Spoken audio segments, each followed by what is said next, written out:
T-minus 30 seconds.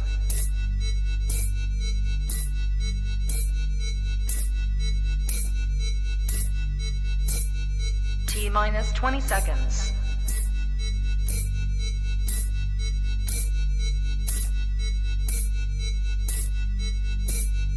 Ten, 9, 8, 7, 6, 5, 4, 3, 2, 1, 0.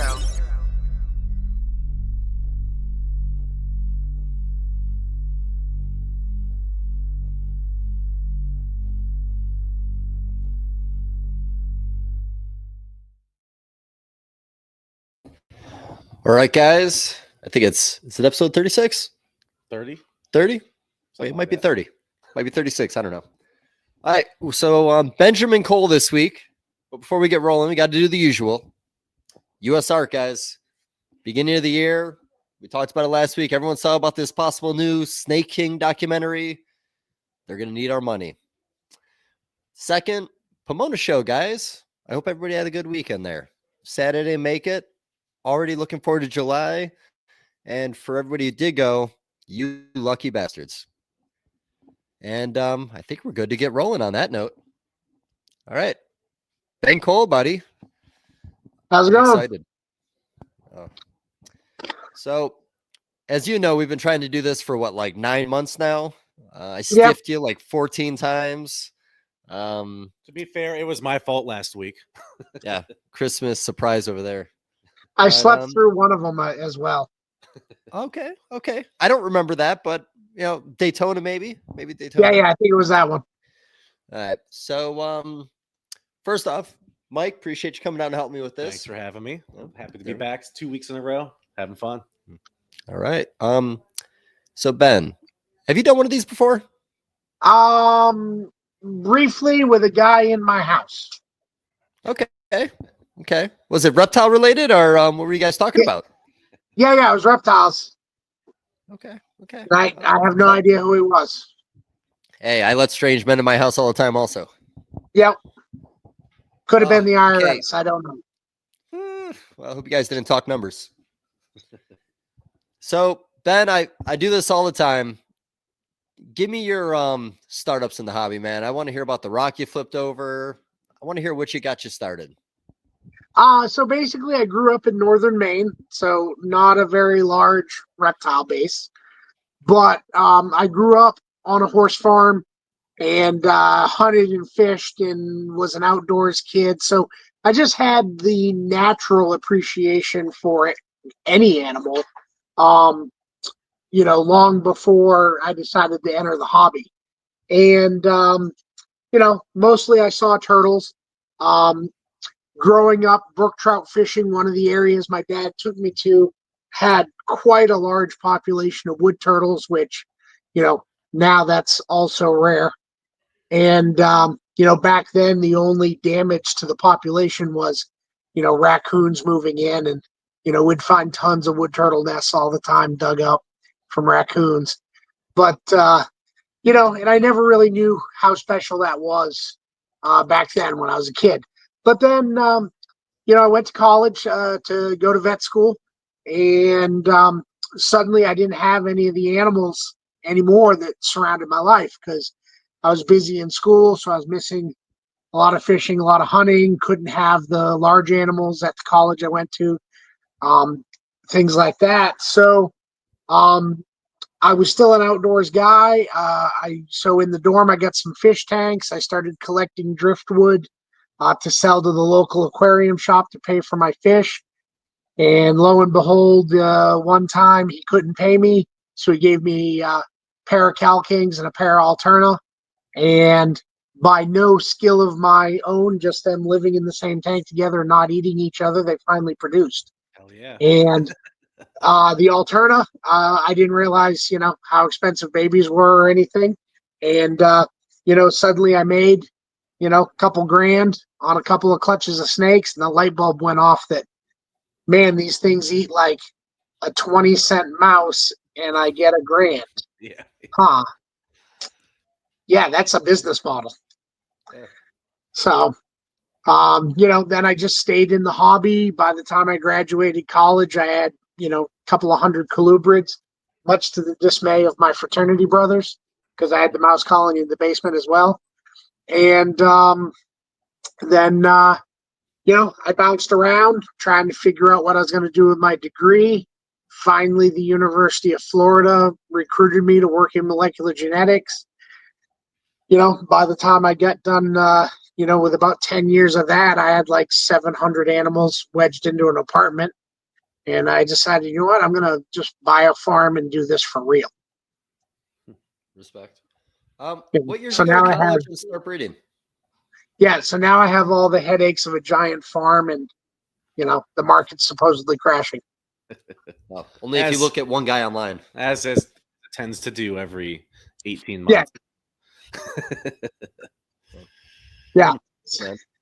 In the 8 years of doing this, I think the industry has collapsed 16 times. Right. Yeah.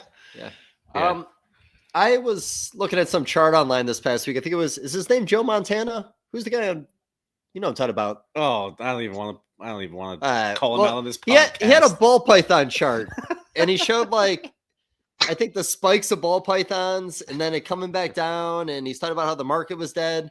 I don't know where the chart came from. I made a chart last week on my phone. I don't know if he did the same thing, if there was an article that went with it, but I find it to be a very silly conversation. So he's been posting. He's one of those little pot stirrer kind of guys. He's in his 60s or 70s. He's an old gentleman. And it seems like every time I see him comment on anything, it's just one of those oh, the market's going to die. You're all going out of business. I'm happy. I don't like the reptile industry. It shouldn't be industrialized. But it's like every year he's, one of those doomsday prophecy kind of guys. And I'm like, all right, man, well, as soon as it happens, just let me know and I'll eat my words. But just let me know, what's the date it's going to happen. We'll mark it in our calendars and we'll make sure we have new jobs by then. So I'm unsure who's going to pay me to sit at their office and represent their company, but yeah, well, you're self-employed now, I'm sure, right? Yeah. Good. So you where did you go to college? What state? Went to the University of Maine at Orono. Okay, cool. So you stayed local. And I got a degree in animal science with pre-vet cred. Okay. What year did you graduate? I don't know if I caught that earlier. 99. 99. All right. Just for 9/11. Yep. Ooh. I was getting ready for Y2K, playing my Nintendo 64 in my parents' basement. So, you mentioned that you were trying to find your way in the hobby early on. And, I know later on you worked with a lot of bigger companies in Florida. Tell me a little bit about some of the steps along the way before you got to where you're at now. So, like I said, when I was in college, I was suddenly missing all the animals and the animal business and trying to focus on school. But, I was the poor college kid, so I needed a job. So my first job was I worked at the university's dairy farm, milking cows at 3 a.m. and then going to class at 8 a.m. smelling like shit all day. That really helped dating life. And then, so as I got, further down the road in college and things were easier and schedules started to clear up, I got a job as a commission puppy salesman in the mall. So I'm probably going to hell for that. Financing dogs at 30% interest, and if the people's apps didn't come back good, we just changed their income and their rent a little bit and we got that dog financed. One step below financing rims. Yep. Right there. And so the shop I worked at, basically their business model was they had the puppies and the animals in the mall. And then across the street from the mall, they had a big box store, kind of like today's Petco, where they sold all the equipment and all the big stuff and all the aquariums and whatnot that they didn't want to spend the money advertising in the mall on the square footage. So, of course, that store got in the, reptiles that really shouldn't be pets, for the average person with no knowledge coming into the hobby, like, $10 green iguanas and things like that are just in a 10-gallon tank with, a stick and no real habitat that supports them. And so I that kind of got my interest because, again, being an animal guy, seeing the turtles while I was fishing, every once in a while finding an eastern milk snake in our horses' grain bins, because they were in there chasing mice. I just had an interest. So I started to see all these exotic things that would come into the shop, and they'd either go out or they'd be dead in a couple of weeks. And so I started to learn more about them because I felt bad for them. And then, I saw some different things like plated lizards that did real well, because you can't kill those with a stick. And just got the idea that, hey, maybe I could captive breed these things and they would be a little bit better, pets, because I had already had the breeding success with the 2 pairs of snakes that I had. And, back then there was no internet to jump on. There was no club to go talk to.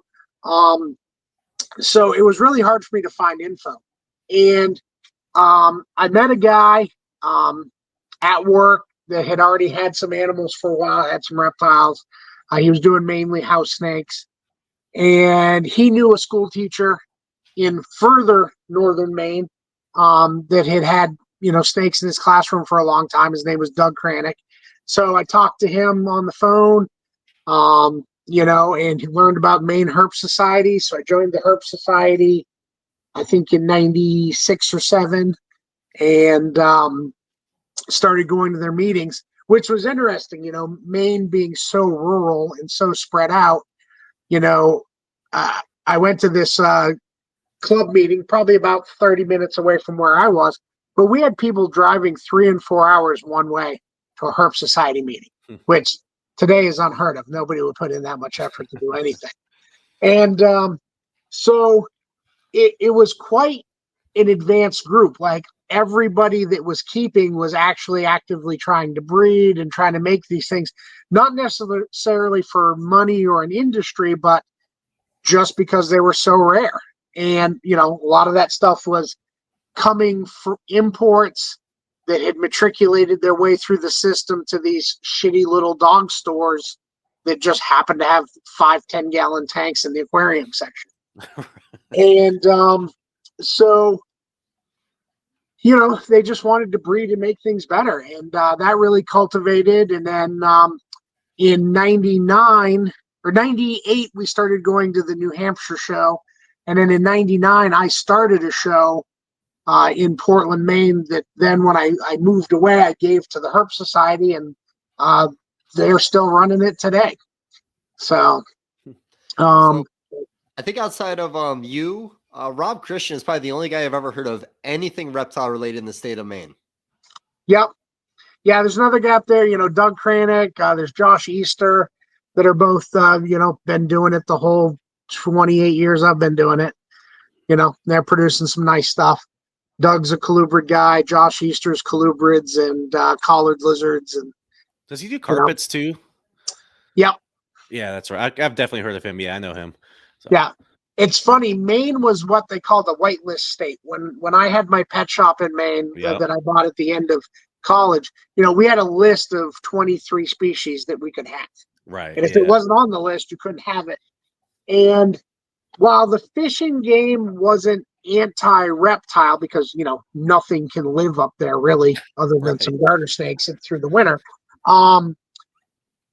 they kind of were avoiding giving people personal pets because they foresaw, some of the issues, because Maine was already had some guys with mountain lions and whatnot in cages next to schools and causing some problems. And that sounds pretty like on point for Maine.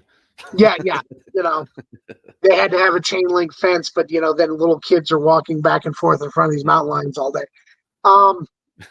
So it was real hard to get things added. But when Josh Easter came into the Herp Society, they used some of the show money to get a bunch of animals added. And it was so funny because some of them were like, you could only have BCI. You couldn't have any other of the boa constrictors. So some of them were adding like BCO and BCC and things like that made sense. But, then they made Bolin's legal. And I was like, whose pet project was that? And I still pretty much think it was Easter's. But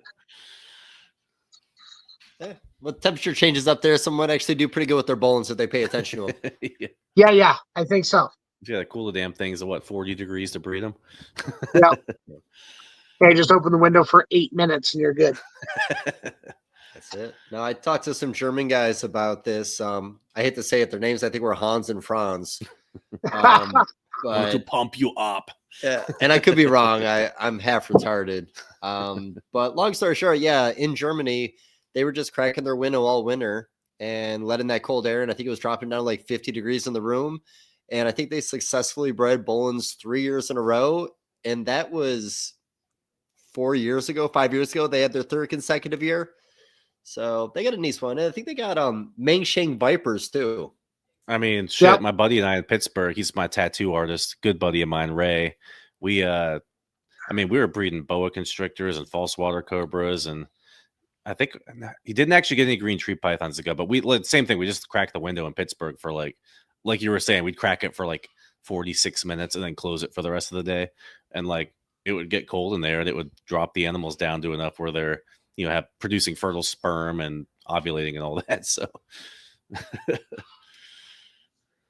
Yeah, I think we spend a lot of energy, particularly in the python world, looking at female weights and follicular development and ultrasounding, and like we don't really spend enough time paying attention to the males. And I think on some of these hard to breed species, that's the key.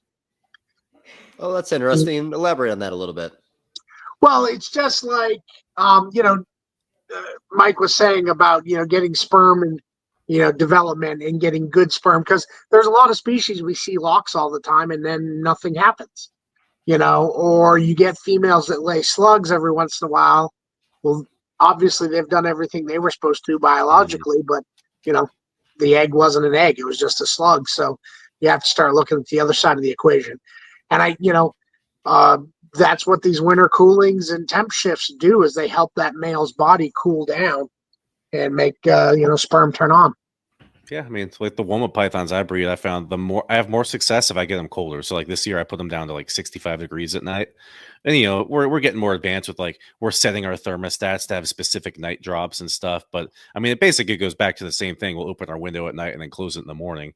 We were doing a little bit less scientific back in the day, but it's the same principle. It's just these animals, apparently, from some of the areas these guys are coming from, it does get a lot colder than you might realistically think a reptile is going to get to, but Yeah, I mean, that was one of the things when I first started working for Eugene, and that was early on in my Florida life, that I was super shocked at, and couldn't figure out how anybody ever figured this out. But with his Amazon tree boas, or emerald tree boas, he was mixing up ice water pitchers, putting them in the sprayer, and then spraying these animals down with ice water while they're outside. And I was like, he was one of the guys. This was 2002, 2003, being successful with them. Okay. What time of the year was he doing sprays like that? This time of year, starts in December and goes to about February. Interesting. So I always found it really fascinating that you were working with some of those larger companies. I love large scale anything. Because I understand the time that goes into that. I even mentioned like working in a factory for the years, building up my collection really helped my collection, because it helped me learn that aspect of like production, consistency, like paying attention to things on machines, temperatures. Like it was all kind of perfect to be a reptile guy. Yeah. That was the neat thing about, Eugene's. When I first went there, he had already been in business 20 years. So he had his procedures and SOPs on point. And early on, Gene had a lot of volunteer help. So, the cost of labor wasn't necessarily the deciding factor in what got done. So, Gene had a large, at that time, I don't know, 4,000 or 5,000 animal collection, and big species, dozens of animals, and the guys, though, we were taking on cage cards, morning temps, afternoon temps, humidity readings. He had a moon chart on the door of every room. We were weighing food We were weighing poops so we could get feed to gain ratios on everything. And all of that stuff, you see the small hobbyists do, maybe, because they're just curious or interested, and they're doing it from the love of the animal side. But seeing somebody do it with 5,000 animals, it was truly impressive Right. because, he's also getting 85 or 90% of his females to produce, and that's what it takes, Yeah. Well, and 'cause- yeah, I mean, you look at a I've lot never of like, seen another big facility like that. yeah, because like that's more of like it seems like a more European style like way of doing things, where the Europeans seem to be more like very invested in a specific species or a specific set of species that they're interested in, and they take a lot more time and care looking at the very specific environmental factors that go into breeding them. Where the U.S. model seems to be, hey, if I have 10,000 animals and 80% of them breed, that's better than having 5,000 animals and 90% of them breed. You know what I mean? Where that seems Yeah. to be kind of the model here, where some people do Well, great I did like a that, little and bit of some, that myself. yeah. When I like with my colubrid building, when I first set it up, it was mostly corn snakes and bull snakes because that's what I had. When I finally got big enough to need a dedicated building for colubrids, and house snakes, and then I moved into king snakes, and of course, gray bandeds have been a favorite of mine for 25 years. So I got another group of gray bandeds, and I realized that the gray bandits just weren't producing. And so instead of figuring them out, I just added Florida Kings. And I'm like, well, the Florida Kings live here, so they should do better. Right. And then as the years have gone by, I've had species that just, I do one set thing for the entire building and that species doesn't do as well. So we'll just replace it with something that does better because I have, a constant turnover of, new employees with less animal overall care as we move on. You know, Hiring somebody 15 years ago, they came in with a pretty good knowledge set of animals, and hiring somebody that's 18 or 19 now, they've never touched a dog. So, what street corner of gray bandits did you work with? well, I mean, if you believe the cup labels, everything is Highway 277, but you get some Blair's phase and then some that looked, didn't have any orange, but they're supposed to be from the same road. And you're like, yeah, right. Yeah. I mean, I look at a lot of that stuff. Like, I do believe that a lot of that stuff is the same locality, but the same locality doesn't necessarily always produce the exact same looking animal. So Yeah. that was always kind of curious to me. Like, I get why you would want to do that, but in reality, if you take the very, very best examples of every animal from a certain locality and only line breed those animals, you're no longer really successfully reproducing that locality animal. You're just kind of like enhancing it and making it better. So I get it. And it's nice to have really, really nice, like solid, 75% orange, 25% gray, whatever. But it's not really like, okay, this isn't a 277. It's just I pick the very best animals possible from that and enhance them. So, and you see the Yeah. same with like Hog Island boas. Like they're so fucking pretty these days, where the original Hog Island boas were all like ugly as shit and had like nose rubs and shit. Yeah. We have our own selection bias, whether we think about Yeah. it or not. Yeah, no, I always thought the Eastern or the gray bandit community in general, very unique. I always compare to them to the rosy boa I was about community. to say that, yeah. Extremely anal, worried about what side of what mountain, so on and so forth, and much respect. But kind of like what you're talking about, working with an animal that only came from one road. I've had so many inbreeding conversations lately, and I feel like the first 20 years in the hobby, everything inbreeded we discussed when we were talking about morphs and then that like being as viable as we wanted in outbreeding. But if you take morphs out of the equation, especially with a lot of these island species, I mean, they are so many years of inbred. I don't think inbreeding is that big of a thing. No, I mean, especially in reptiles where a lot of them, occupy microhabitats. A male snake, for the most species, don't run around like, say, an elk or a deer and round up herds of females and fight off other males. They're just, they're breeding whatever snake's there. And, some of these animals don't move more than 2 or 3 miles their whole life. So, over 100 years, that population is pretty inbred. Yeah, And I so think like, that's why we find so many morphs of animals that live in microhabitats compared to mammals. yeah, I mean, we'll look at like green tree pythons. You know, they're only the countries they come from is only so much space, but you look at these isolated populations, or one, it's literally separated by one mountain range that might be kind of difficult for them to cross. So they're going to be, you know, this certain montane locality might have crazy striping all the way down its back, where like you go 120 miles away over a mountain range or through a valley or something that they're not going to cross, and it's a completely different looking animal. But Yeah, then you it's also all get the animals tricolors of from, the Southwest U.S. yeah, Every mountain is a different tricolor. yeah, yeah.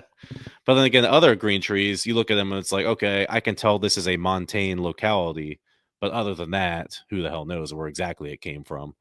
Yeah. So, And so I think 25 years ago, too, you had an animal that bred well, you just bred them. And so, yeah, I think the localities get a little intermixed. Or then we talk about, stuff coming out of Indonesia and South America. It's being told it came from here because it matched the CITES permit to leave. right, yeah. So I mean, you look at like blue tongue skinks are another big example. Yeah. Depending on how many permits you can get for a certain species, suddenly everything is a Maruki blue tongue skink, or suddenly everything is a Halmahara blue tongue skink, and they're very obviously not half the time, you know. Yeah. So, that's always a point of contention when like I'm trying to sell a skink. I'm like, this is an Indonesian blue tongue skink, and I'll say that because I don't know if it's a Maruki, I don't know if it's a Indo. I mean, kind of you can kind of tell looking at them, but you don't know for sure. Yeah. But you, of course, you have that. Oh well, this certain specific looking animal has been dubbed the Indonesian blue tongue skink. So if you're going to call this an Indo blue tongue, I'm like, well, it did come from Indonesia. So I've gotten in arguments with that before, but I just say, look, it's a blue tongue skink from Indonesia. You can look at it and decide what phenotype or whatever that is, but you know, who the hell knows where it came from at this point? Yeah. So I've literally had an argument about where my stuff came from while holding the wooden crate lid going, well, here's the address. You tell me. So over the years working for like some of these bigger companies where you're talking mass producing, tell me about a couple species you guys ran into that just can't be mass produced. Like, well, there was a lot of stuff that we tried. Like at Eugene was like successful at everything, but then it got weeded out because we started looking at profitability per square footage or cubic inch. When I first went there, he had a pretty good group of green trees and a pretty good group of carpondros. And they were all fascinating. They all bred real well. He was getting a ton of money for his captive bred green trees. But then we realized that for the percentage of females that went, the number of eggs you got, the profitability on each baby, you could fill that room full of corn snakes, charge $15 a corn snake, and make more money because you could fit in a rack, a space that took 2.2 green trees. You could put a rack of 26 female corns. And then they're I talk double about that a lot clutching, too. Like, and they're making 40 eggs a female, after double clutch, so, you're looking at 1,000 eggs versus 40 eggs. oh, okay, we lost connection for a second there. Okay. Yeah, so it's funny, like Ian at Outback, and a lot of people know Ian G at Outback Reptiles. Ben knows him very well. I used to work for him for many years. But like we have this conversation all the time where we're like he would make fun of me because I'm like, I want to breed Woma pythons, or I want to breed Angolan pythons, or whatever, just stuff that I just like doing. And he's like, I get it. If you just want to do it for the soul, like do it, because like you're gonna have fun doing it. But think about the space you could if you just filled that entire section of your house with Mexican black king snakes, you'd make like $170,000 a year breeding them. Or you know what I mean? Like, so it's like when people are like, oh, you're in it for the money, that's what these dirty breeders are doing. And it's like, if I was in it for the money, I would fill this entire room with, jewelry from West Africa that costs 28 cents and sell it to people on eBay for $9 a piece, and I'd make Yep. hundreds of thousands of dollars. Like there's way better ways we could make use of the space. So Yeah. it's a balance. I like doing this, and I want to make money doing it. So I'm gonna find the best balance where like my soul is okay with what I'm doing, and I'm also still having fun and making money. Yeah. You know, whenever something comes up, like when it's a philosophical decision or, hey, should we ship this week because it's cold? I ask my employees, which one of you guys are willing to skip your paycheck this week so we can do this? And none of them ever volunteer. Fair. But yet I'm the asshole, you know, online that's just doing it for the money because I have a couple thousand animals. Yeah, if I was doing it for the money, I'd have a job at H&R Block or something. Yeah, I wouldn't have left molecular genetics. So again, going back to like a larger scale of producing. Yeah. So another facility I worked at, like, and this was, they had some of the same species as Eugene, but they failed at them because it was just a different structure. It was employee, manager, you know, regional, you know, area manager, you know, main office type business where, you know, Eugene wanders around and asks everybody and looks at snakes and pokes around at stuff all day long. It has, you know, very good connections with the animals still. But some of those species were like, you know, white lip pythons, both northern and southern. You know, we got in when I was at that company, you know, probably about 6 to 10 pairs of each, you know, and after 3 or 4 years, you know, a single clutch. You know, we got in amethystine pythons, all 5, 6, 7 feet wild caught. So, you know, they sucked. But, Sounds like you know, fun. they bred a couple of years and then all of a sudden, you know, nobody's breeding anymore and we don't know why. And couldn't get them changed over. Bolin's pythons, you know, the company, you know, bought a dozen big Bolins, which, you know, that's a serious investment and never a baby. Well, did you treat the Bolins like every other python? They were in a room with, it was Bolins, water pythons, children's pythons, viper boas, blue beauties, and ladder, you know, the Indian ladder snakes. And yeah, so those all have way similar habitats. And yeah, they were just kind of like, yeah, we keep the room hot, we keep the room humid, and see what happens. How many different species was Eugene working with at one time? So when I first went there, he had, I would say, 15 to 18 species of colubrids, hognose. He had BCI, BCC, BCO. He had Sonorans, you know, which they are still a BCI. Then Tarhumaras. Then he had the green trees, emerald trees, carpondros, pure carpets, both diamonds and Hamiltoni. What else did he have? Bloods. He had just gotten rid of the venomous when I showed up, but previous to that, he had a lot of monocle cobras and gaboons, rhinos. Yeah, but he had a bunch of Brazilian rainbows too at one point. Oh yeah, Brazilians and Colombians. That was my first foray into like figuring out morphs, like from having a new animal. Like I already had like colubrids. I already had, you know, my own, you know, albino ruby eye lavender Cal Kings and, you know, striped Cal Kings and high white Cal Kings. But when I went to Eugene's and I first started, I don't know, he had probably 200 breeder Brazilians. And I'm like, why is this one yellow? And he's like, I don't know. Sometimes they come out weird. That's this- what I was. I always thought that was funny about him. Like he would have all these crazy, like insane Brazilians, and it's like this is clearly like some kind of hypo thing. This is like a weird calico thing, but it just seems like he was just a cool Brazilian that I breed it and it makes babies. Like Yeah, so he was harem breeding them back then. When they would all live in CB70s, and when breeding season came, it'd be 4 girls and 2 boys were put into 6 and 8 foot neodicias with a dry side, a wet side, and a big giant water bowl in the middle. And great success doing it that way. But yeah, like he was making all the chocolates and all the weird white snakes back then, and then he made the one chocolate with white pied markings. And we got a big 4 by 8 foot sheet of dry erase board, and I basically went through, because he had at that time hundreds of thousands of cage cards.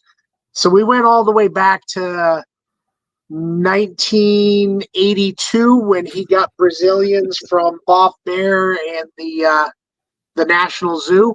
And, we just looked at every group breeding that had produced weird offsprings of both the striped and the chocolates.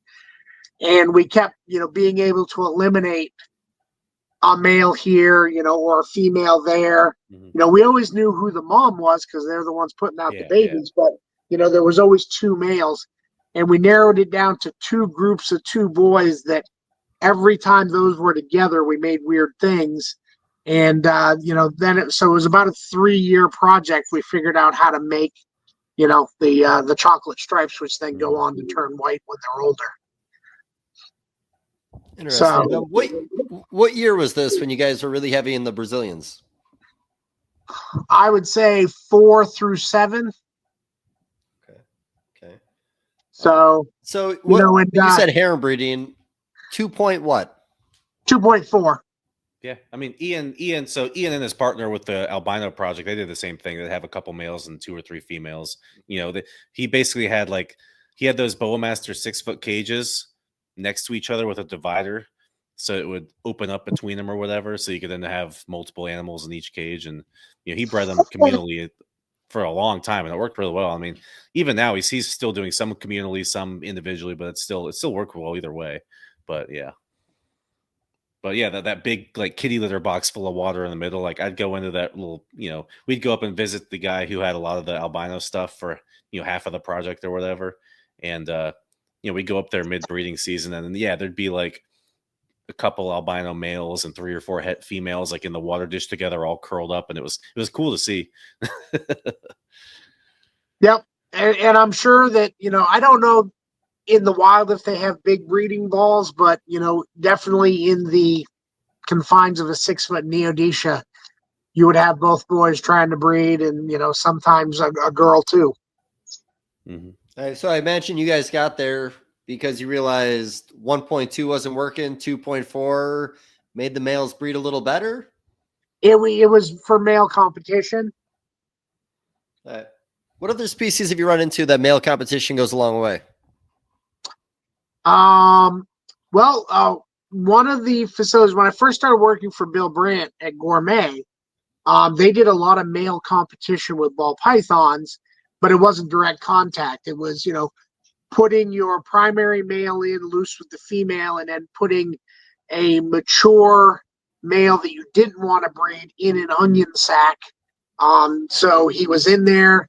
They could smell each other, see each other, feel each other, but the big male couldn't hurt the small male. I know a lot of people do Kenyan sand boas that way. They'll keep 2 or 3 males with like 6 or 8 females and like a giant 80-gallon tank or something. And like I know a specific lady who does this every year up in Pittsburgh, and like she'll literally just sift through the substrate and just like pull babies out as they all just reproduce. And it's like it seems crazy, but clearly it works. And it's like you post that on TikTok, and of course you're gonna have 1,000 reptile scale mommies who are like, how dare you cohabitate your animals? And it's like, I've been doing this for like 20 years and it works great. So I don't know what to tell you, but yeah, they cohabitate in the wild. Yeah. Lost my train of thought.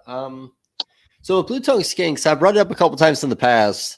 I've always wondered if you have a lot of males in a room, if the scent of maybe a more dominant male or more males in the area makes certain males not be good breeders. Think that's a possibility?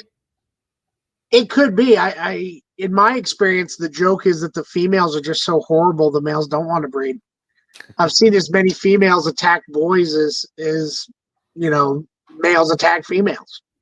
Yeah, I mean, so like obviously Dave has a little more experience than me. My girlfriend Cheryl breeds a lot of blue tongue skinks as well. But like it seems like people who have like 8 or 10 skinks tend to have like 80 or 90% success rate, where people who have like a couple hundred skinks like Dave does and Cheryl does, you might have closer to like 50 or 60% success rate. And it just seems like there's got to be something there, whether it's just having that many males in the same space, like Dave was saying, or maybe just, or is it just, oh, I've got just that many animals. I can't specifically spend 3 hours a day making sure this pair breeds, when someone who has 12 animals clearly can do that, So Yeah. Towards the end of my tenure at Gourmet, Bill got in all the albinos and the rough scales and the large blotched and all that stuff. But I didn't work with them directly. They were in the building next to me. But yeah, I tend to agree with you that the people that have giant colonies of them tend to have much less percentage. I don't know about the smell thing. It could be that a dominant male, freaks out some, because I assume they're extremely combative in the wild, as much as I've seen them being combative in a yeah. bullet tub. But could very well also be if you've got 300 animals to look after, they don't get the individual time. You're just kind of flopping a male in and then coming back in a little bit. Yeah, I think mindset as a breeder going into it, like Mike was saying, when you start out with like, let's say a 2.10 and every single year you get a 9 litters, you think, wow, if I have 20 or 30 females or 40 females times. But with skinks, I found with a lot of companies, Bill Brandt, that was actually when I had an opportunity to have a relationship with Ben, was talking about skinks. And I did get to go to his place and we talked ultrasounding and great conversations. But I remember him telling me how many gravid females he had one year based on what he saw in the ultrasound. And I want to say 9 out of the 20 something he thought were gravid actually gave him babies. Yeah. So, again, talking about species that maybe are hard to do on a larger scale, skinks might be it. But also, I think we overthink it a little bit. Yeah, and it's none of us want to see animals, get hurt. And those are one of the ones that, like, you put them together and you're like, is my $10,000 albino going to get a leg twisted off? But when you look at the imported skinks, a few have some scars here and there, but none of them are mangled. So are they being more constantly aggressive in captivity because of caging? I've never walked around Australia or Indonesia to see what the density in the wild is. Are these things that see each other every day, or do they see each other when a male is running around looking for girls? That may have something to do with it too. Well, I think the species in general, even though we've been working with them for a long time, we had Ray Gergie who knew a lot of information, and there's a couple other guys like James Fenn who've been, long-term breeders over 25 years. I don't, sometimes, and this is a really bad thing to say, but I think this is one of those species that neglect is the wrong way of putting it, but simplifying it seems to be when people are more successful. When they don't overfeed, when they don't overthink little details about what they're doing. I feel like these guys have good years, but when we all start like making small changes, thinking we're going to get a little further with the species, we take a step back. I felt that way when I was breeding water pythons. I had pretty good success with them, or teamer pythons, both. That if I tried to interact with the animal every single day, thinking that, handling will make them friendly, it made them worse. If I only kind of, checked under their hide box once a week, and when I was cleaning the cage or feeding them, maybe 2 interactions a week, that's pretty quick. They did way better than when I was trying to get them out all the time and handle them and work them and let them run around the room and that sort of stuff. Yeah, Like they were very much appreciated not having the primate poke them with a stick. Yeah, I mean, I tell people all the time, like somebody might buy like someone might buy like a neonate like red Biak or something from me, and they're like, I don't understand why it died. I took it to the vet 3 times. I checked on it every single day. I injected it with dewormers and antibiotics. And I'm like, oh my god, you finger fucked it to death. Like you could have left it in your sock drawer for 2 weeks and it would have been fine.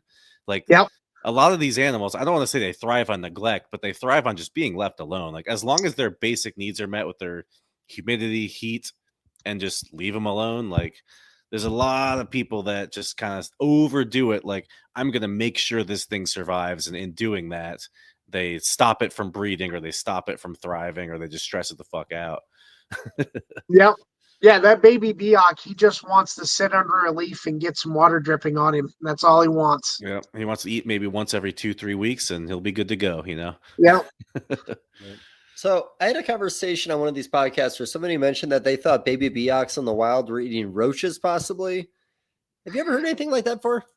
I have seen a number of videos of them grabbing moths out of the air. And now I've seen a number of videos of cottonmouths eating large Cicadas. bugs.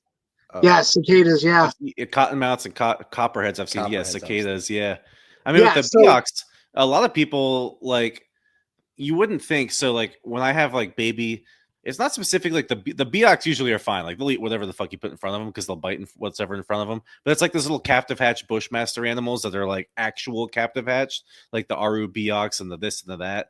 It just seems like they're not as mean, so they're not as willing to strike and eat. But like I have always found if I just went out and caught like 25 green tree frogs in the wild, dude, green tree pythons eat the shit out of baby green tree frogs. I don't know what it is. They just like frogs. That's how I got most of the baby Temur pythons to start. You know, and you're like, you're 20 inches long and like 100 grams. Why do you want a frog? Eat this rodent. And, you know, it was just number one. Another sleeper like feeder for people who don't know, African soft fur pinkies with their little fur on them. For whatever reason, like stuff from every continent that I've like bred, like baby Woma pythons, they'll eat a baby African soft fur like before they'll eat anything else. Like baby green tree pythons will eat a baby African soft fur. Like it doesn't matter where it's from. It's just I don't know what it is about an African soft fur pink, but just snakes love eating them. Yeah. There is a number of species of, you know, of my tricolors that if I can't get them to start, I give them a baby leopard gecko tail and they'll eat it like crazy. And I'm like, how does this thing from Arizona know it should eat a leopard gecko tail? What was I going to say about that? Fuck. Sorry. I have thoughts and I lose them so fast. It's my brain. You just keep talking, Ben. Just spit some shit at me. Yeah. Quail are another good one. Baby quail. Well, a lot of species that will not eat shit. Like womas, I found. I'll have a woma python that will not touch shit for like 6 weeks. And I'm like, this thing's going to fucking die. I give it one little baby button quail. It eats it. And then they'll eat anything you put in front of it after you do that. I don't know what it is about a quail. Yeah, I don't know. There's small ground birds on every continent, I guess, that will kill me. True. So, you know, African soft furs, I find that to be a funny thing in the hobby. And, you know, there might have been some misinformation there, but did you watch that Dave Kaufman documentary about ball pythons? I did not. I should because I like him and I've seen the thumbnail a few times and I just haven't. It's never been at a time where I want to sit down and watch TV. No, that's fair. And he did his boa one the other day, which I thought was awesome. He talked to me along the process. And he went to Hog Island to find the Hog Island boas. And I think there's like a waterfall and a well where most of the population is going to hang out around.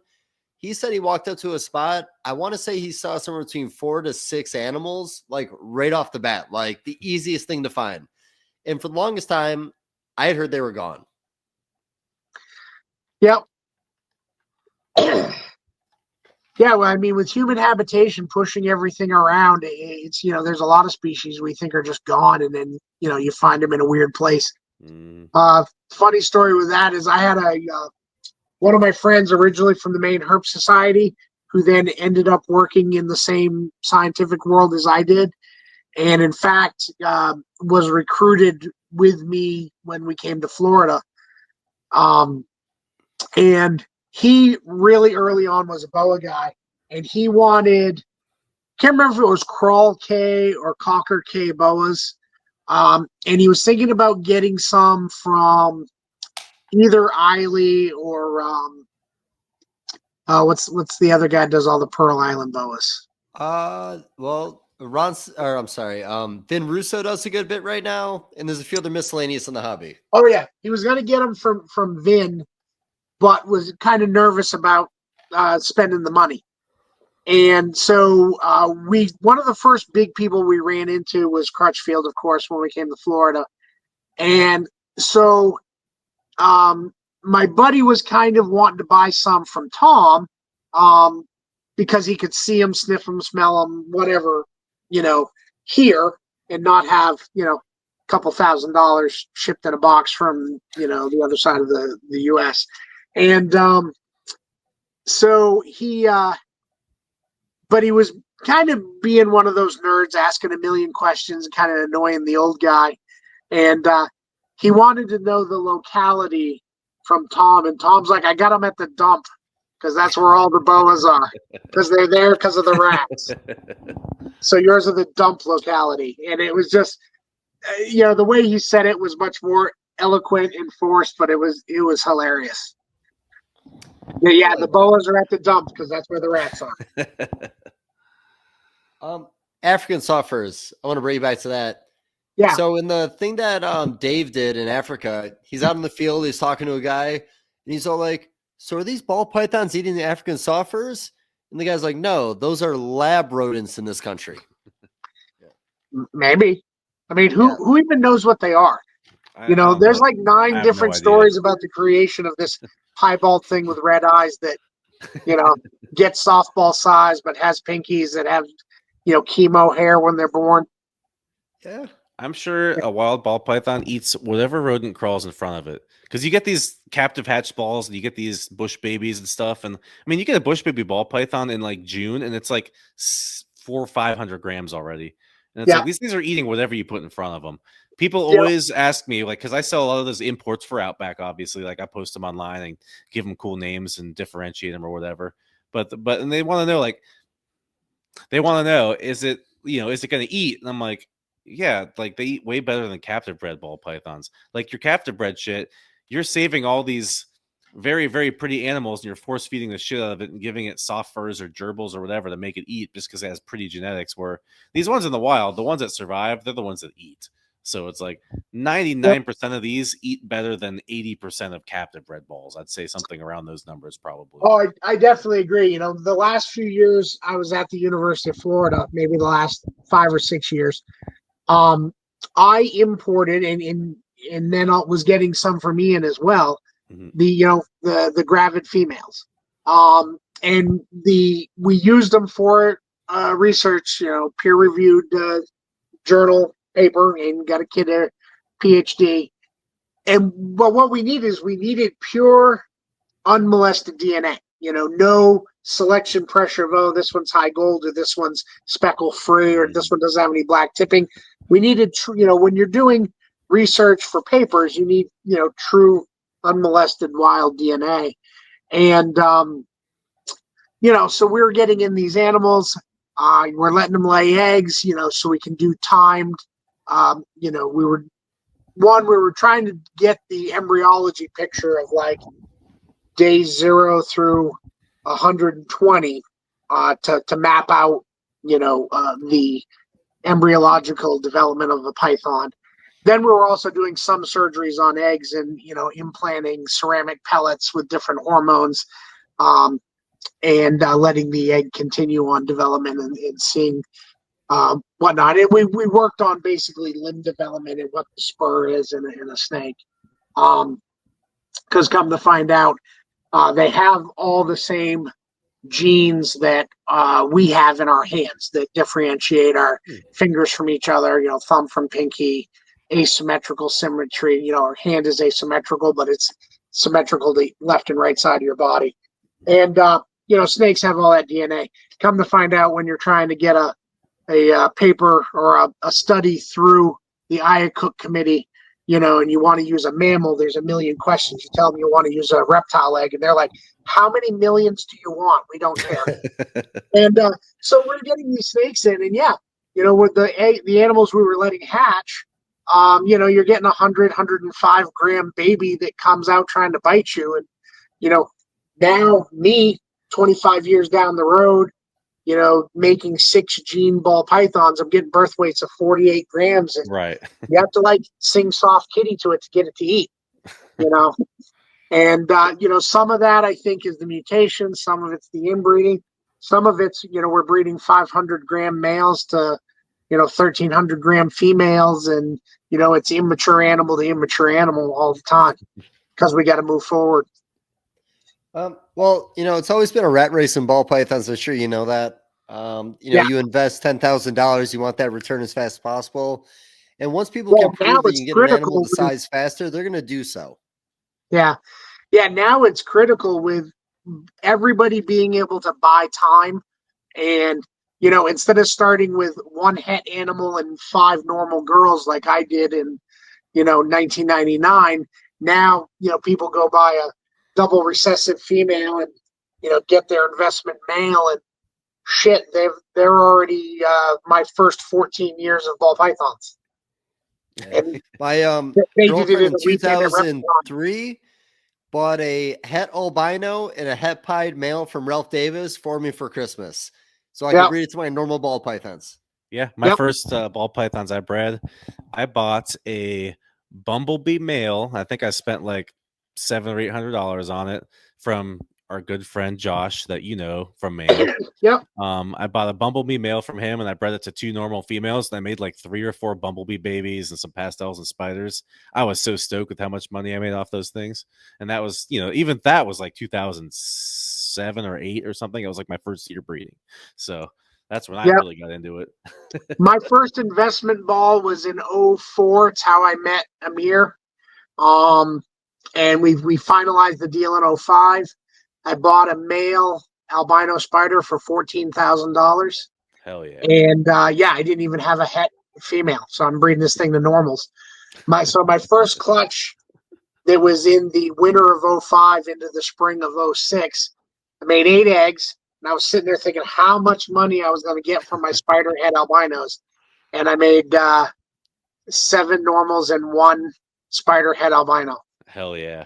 And I was like, well, I'm going to keep this one, So, so then by the time I keep that one and grow it and kept a couple of female het albinos, it was like 9 or 10 before I was reproducing them. Yeah. Now you just go buy your 2 components at a show and you're ready to go in 9 months. Well, even with that, there's so many of us who have been like, well, look, I can make the money right now, but if I keep it and I breed it in 3 years from now, think about how much more money I'll make. And then I have lost more money doing that than price drops have hurt me.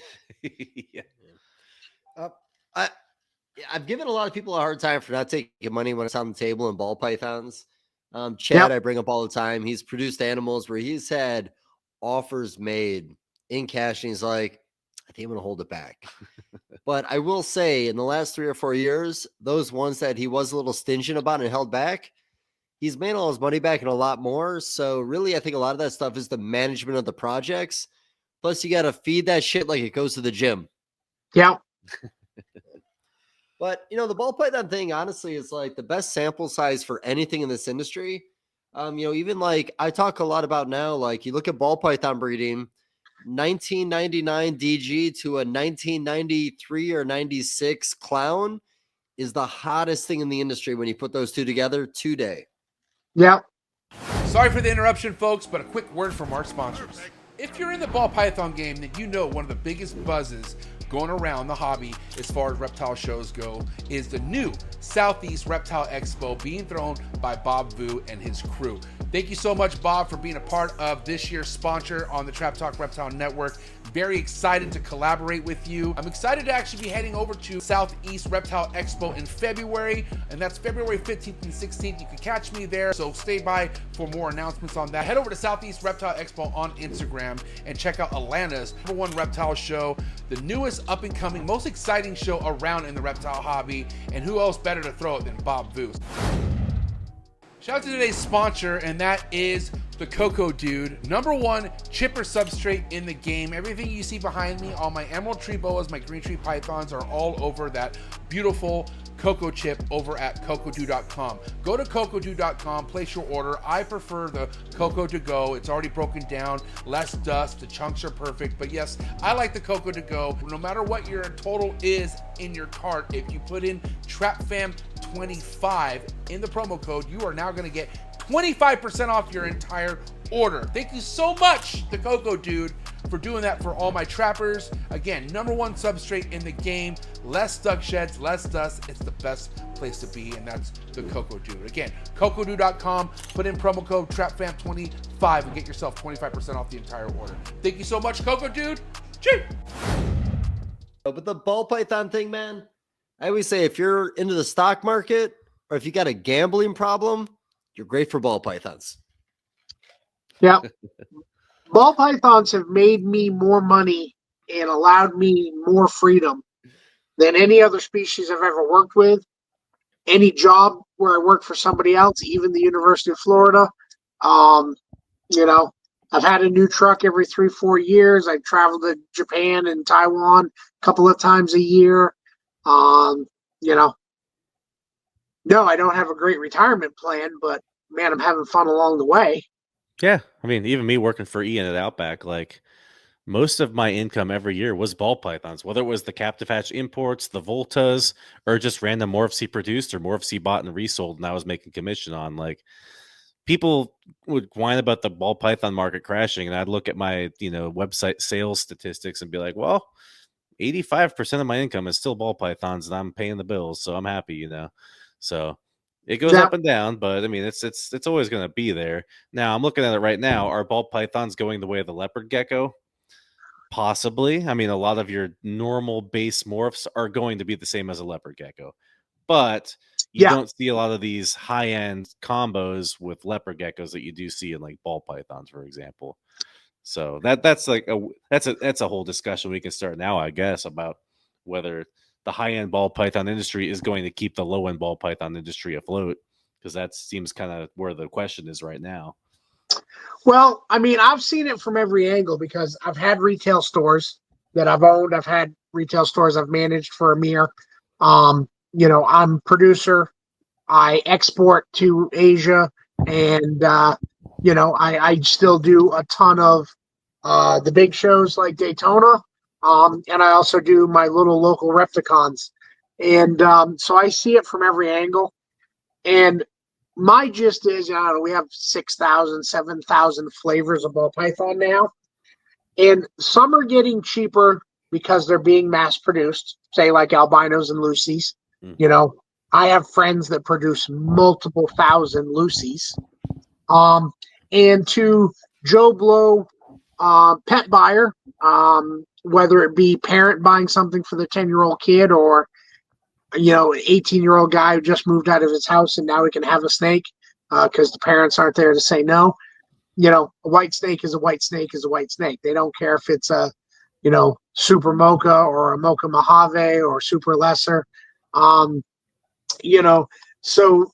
some of that is that we have lookalikes and people are just going to buy the cheapest thing for their budget. If a white snake, one white snake's $125 and another white snake's $250, they're always going to buy the $125 because to them it's just a white snake. But I'm seeing, things like bumblebees that have been around a bajillion years, still crazy popular. I still sell them out, even though there's all the spider wobble. You shouldn't make spiders anymore. Blah, blah, blah, blah, blah. Yeah, and ignore the TikTok people, though.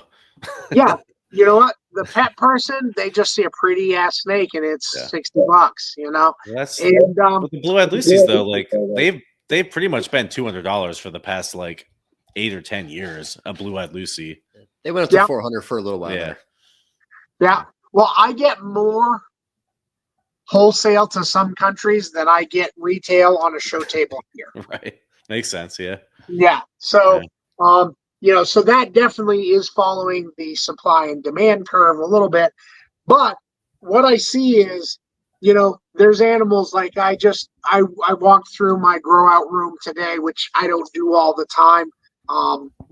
And looking at some box upsizing, and I found 3 female paint spot nose het clowns that are almost ready to breed. And I'm like, wow, I set these things aside. I don't remember them. But, that's genetically a very important animal. But if I put that on my show table, nobody would care because it's kind of squiggly, kind of granity. Right. And they don't know what to do with it. And it's not, if you set it next to an albino, a candy, a Lucy, a clown, a high white spider calico, that animal would always be last pick for dodgeball because it's just dark and speckly. Yeah. So, well, the perfect point being made here is paint is a good example because the high-end breeder right now looks at paint as an investment. But you put that on the table next to a Lucy and a Pied and albino, even when they were all $200 a piece, nobody would touch the paint. So there's so many different, groups in the hobby doing different things. Yep. That's what I look at too when like these dinkers come in from Africa. We're like, Ian will import 10,000 ball pythons in 2 shipments, and we'll pick out like 200 or 300, hypos and yellow bellies and granites and yellow belt, whatever. There'll just be weird shit in there, and it's like some of them I can tell like this is a genetic animal. Like it's going to prove out. Like you look at enough of them based on what you've seen, you know what's going to prove out. But it's like, but me taking a picture of this brown snake versus this other brown snake, the average person isn't going to necessarily think that's worth anything. And they're like, why would you spend $250 on this? But it's like, but that animal then becomes like, your nanny or your whatever, Cosmos, these fucking granite looking animals that aren't really that necessarily exciting looking on their own. But if you know how to breed them, Hey, voodoo, Babu right now. We gotta promote the voodoo right now, another granite animal. But depending on what you breed them to, they make badass shit. And like, you can tell it's going to prove out. Just take somebody who has the time and patience to just do stuff with it, show what it's going to do, as opposed to, I mean, I have Mega, which is my granite animal. Does some weird things with pastel and leopard, and it's very visual with other things, and if you looked at, I got that animal, I don't know, 10, 12, 13 years ago now. And I made, 6 or 7 animals, took the whole clutch to Daytona, took the adults to Daytona, and I offered that animal and the entire project to some of the different Japanese guys. I think I was asking $15,000 for the whole project, and everybody was like, "Nah, we don't want it," and because there's so many granites every year imported. But you look at one that has a clear belly, it disrupts the pattern, has weird colored eyes. You're like, yeah, that has to be doing something, So I've just sat on it. I've bred it out. Now those same Japanese guys are buying individual animals from me for a couple $1,000 a piece, and when they could have had the whole project. So I think that really comes down to the mindset of breeding in ball pythons because, my comment before about how DG and clown have been around forever and they became relevant over the last decade, and one of them just being relevant over the last 5 years. Those low expression mutations that never really did it for us before are really doing it for ball python guys now because you can stack more of those genes in a cross and not dilute it down to a spinner calico super pastel. Yeah. I think there's a lot of marketing in there too, though. So look at some of these combos where like somebody will make a wicked like 9 gene combo. And they're like, yeah, the secret to this looking so cool is because I have white lace in it. Or like some gene that's been around for 25 years.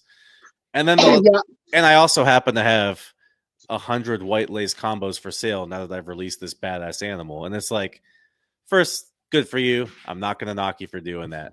But I don't necessarily think white lace is like now the gene everybody needs to have. But like just as a single example, I'm not shitting on white lace. It does make good combos. Like it's a good enhancer gene.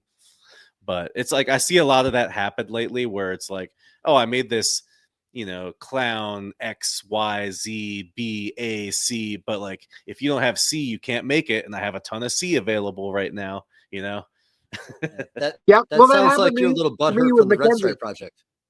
Yeah. I'm not going to say any names because I sold a lot of red stripes because of that. Yeah. I'm just saying it's funny. Well, what's funny with me and Mackenzie is that was an animal that came in an import box to Gourmet, and an employee picked it out and said, "Hey, I think this is different." Bill kept it. Bill grew it up. He bred it. He reproduced some, and he made supers. And the super, at first he assumed it was going to be a fire, so he bred it to a fire, and he didn't make supers. And then so he goes, "Oh, it must be a vanilla." So then they bred it to a vanilla, and they didn't make anything.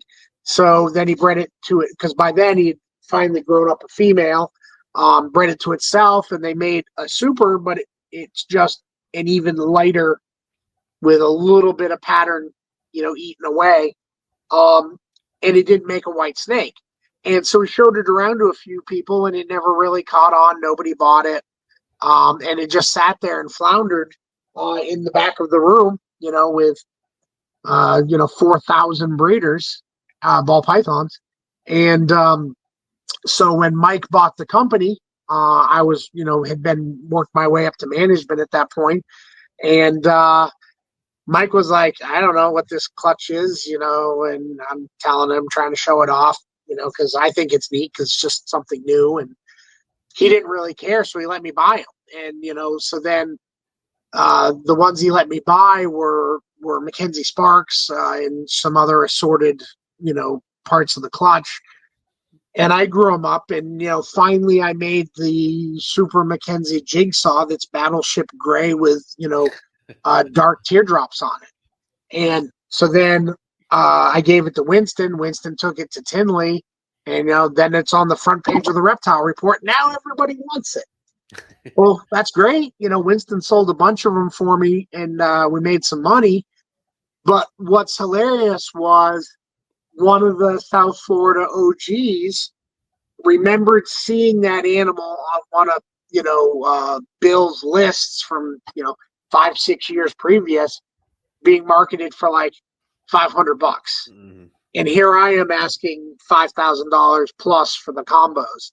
And so I got a lot of hate from South Florida, like, "Oh, you just rebranded something." And I'm like, "Nah, I put in like 2 years of grow out and then Right. like 3 years of breeding, and I finally found something that looks neat."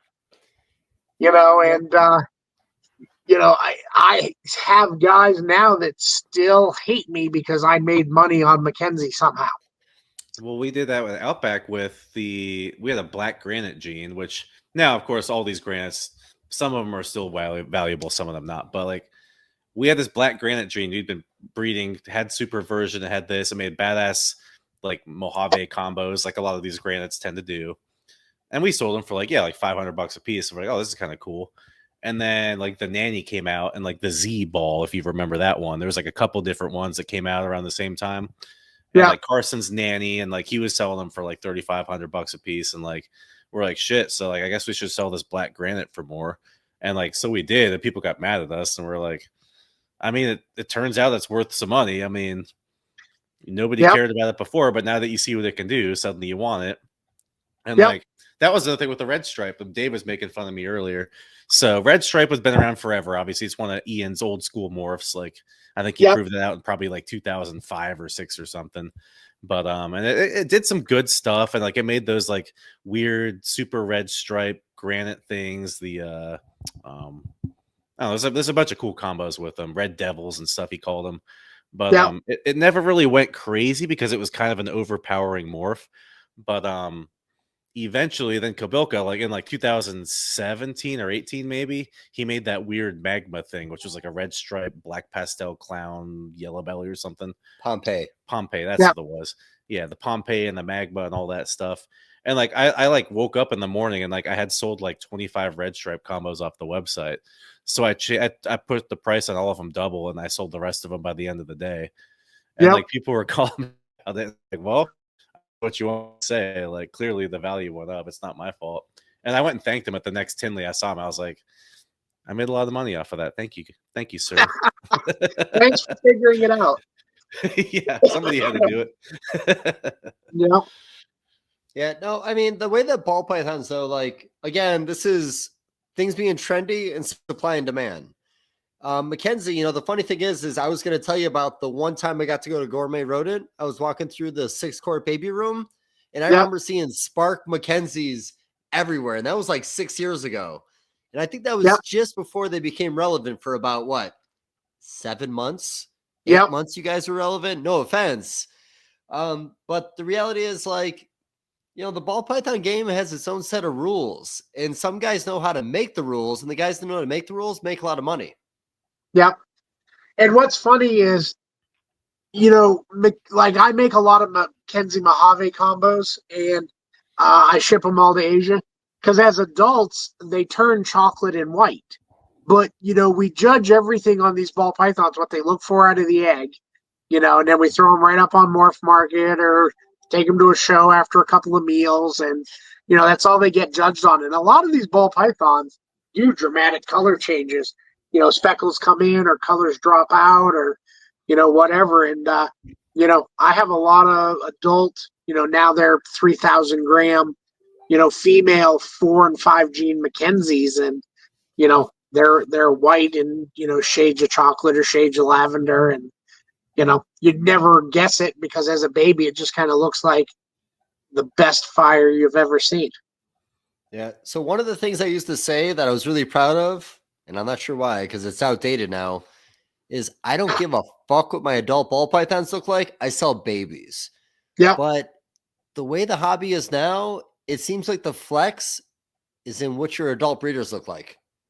Yep. I think Banana changed that since, you know, with the speckling, you know, and then the whole Banana versus Coral Glow battle. Yeah. I'm sure RGI could clear that up for us real fast. I'm not sure they got that far yet. Yeah. Next will be arguing about toffee versus candy, I bet.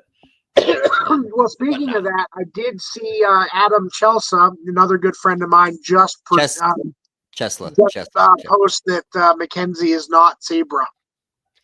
Okay, so I love that debate, by the way, and everybody in both those projects, especially Zebra, fucking hates that debate. My opinion from the outside looking in this whole time, bringing us back to the white lace. White lace is the simple recessive of, am I saying that right? I'm trying to learn this now. Doesn't matter. How about this? White lace Codom is the Codom version of recessive DG.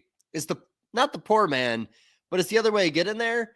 I always felt that Mackenzie was kind of like the same thing that the zebra is. And I keep saying Codom. I'm trying to get better now, but is the Codom version of a recessive project. Yeah, I get what you're trying to say.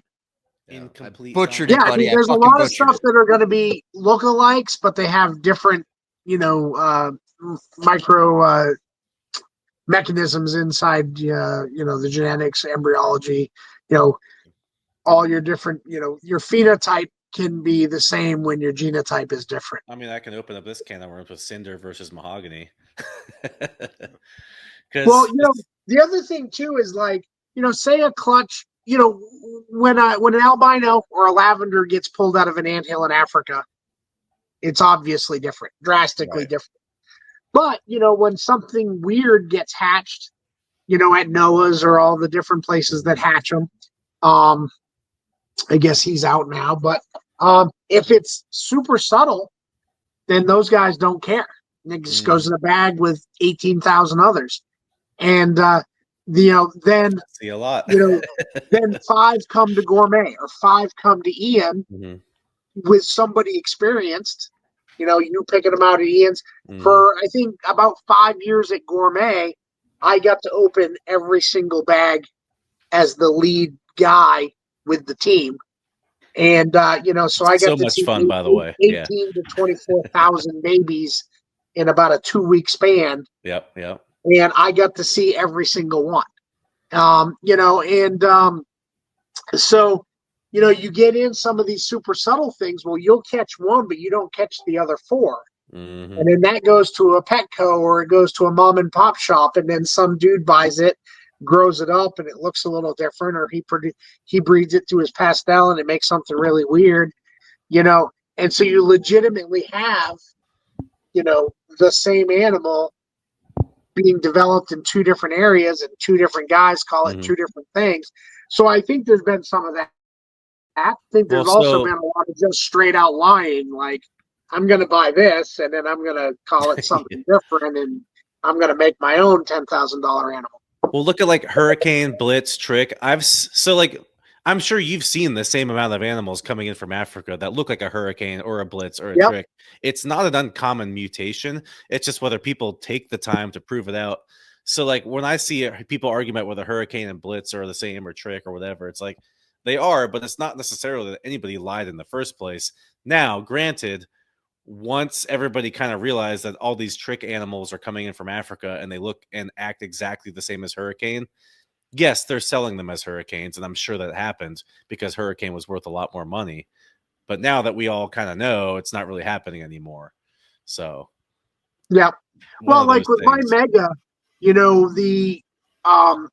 the first combos I made were like pastel, and then I made a pin. Well, at the same time I made a pin, Mill Stacker in Europe, he produced something called Dot. And he sent, I sent him a picture of all my combos, and then he sent me a couple of pictures back. And if you looked at just the pin, you're like, oh, Mega and Dot are exactly the same thing. Mhm.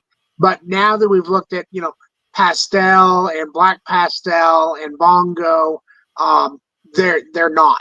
They do drastically different things in those animals. Well, that's what But had we just judged it on that one combo, you Yeah. would, oh yeah, same thing. Well, I still stand on that with the cinder and the mahogany because a lot of people still argue about this. I don't know where you stand on it. I've seen a lot of legit cinder combos from the original cinders, and I know a lot of people have bought cinders and then started selling them as mahoganies. So originally, like you look at a silver cinder is a black pastel cinder pastel, and it's a solid silver animal. But you look at a pewter mahogany and it's not a solid silver animal.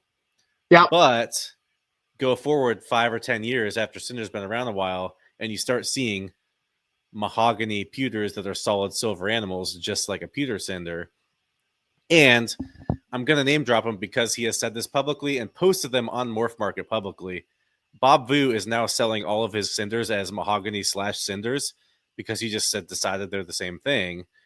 I think enough people have probably done that to the point where you can find mahoganies that make the same combo as a cinder because they're just because cinders. somewhere along the way it got mislabeled. Yeah, and it's like, I believe originally looking at these animals, because I've seen hundreds of them, and look, a cinder is not worth shit these days, and mahogany's not worth shit these days.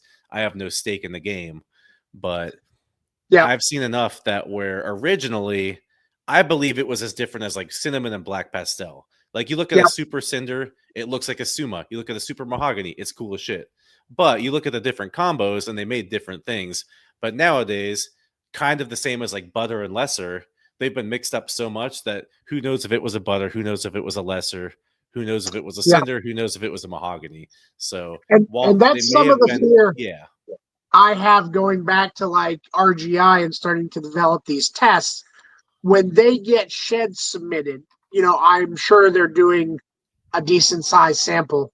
But are they getting them from the people that originated it and said, and those people are going, this is what I saw.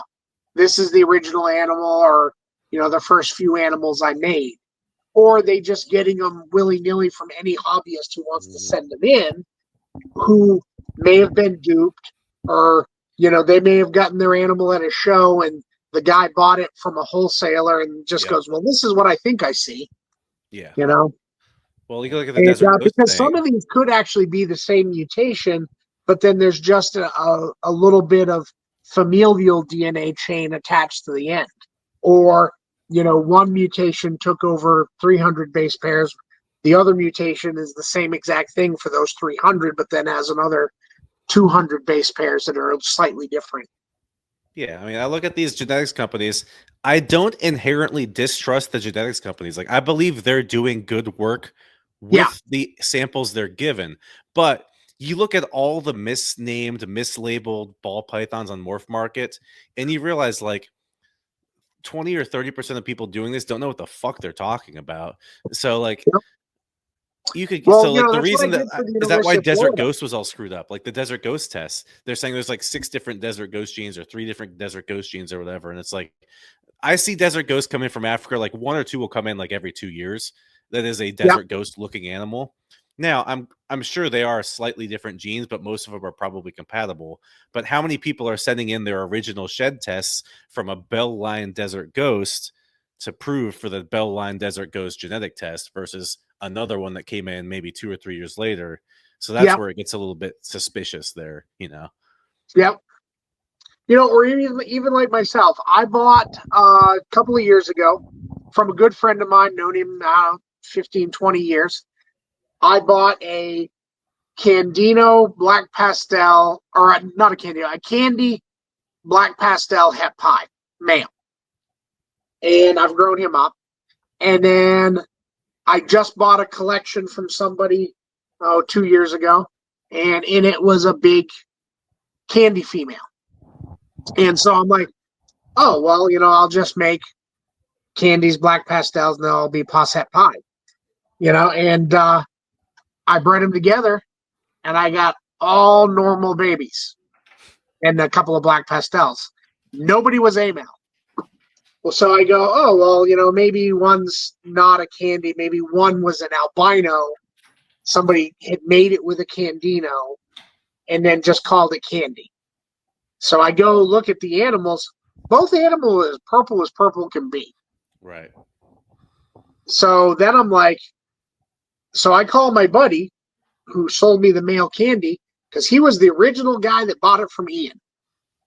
And I think he paid Ian like 40 grand for it or something.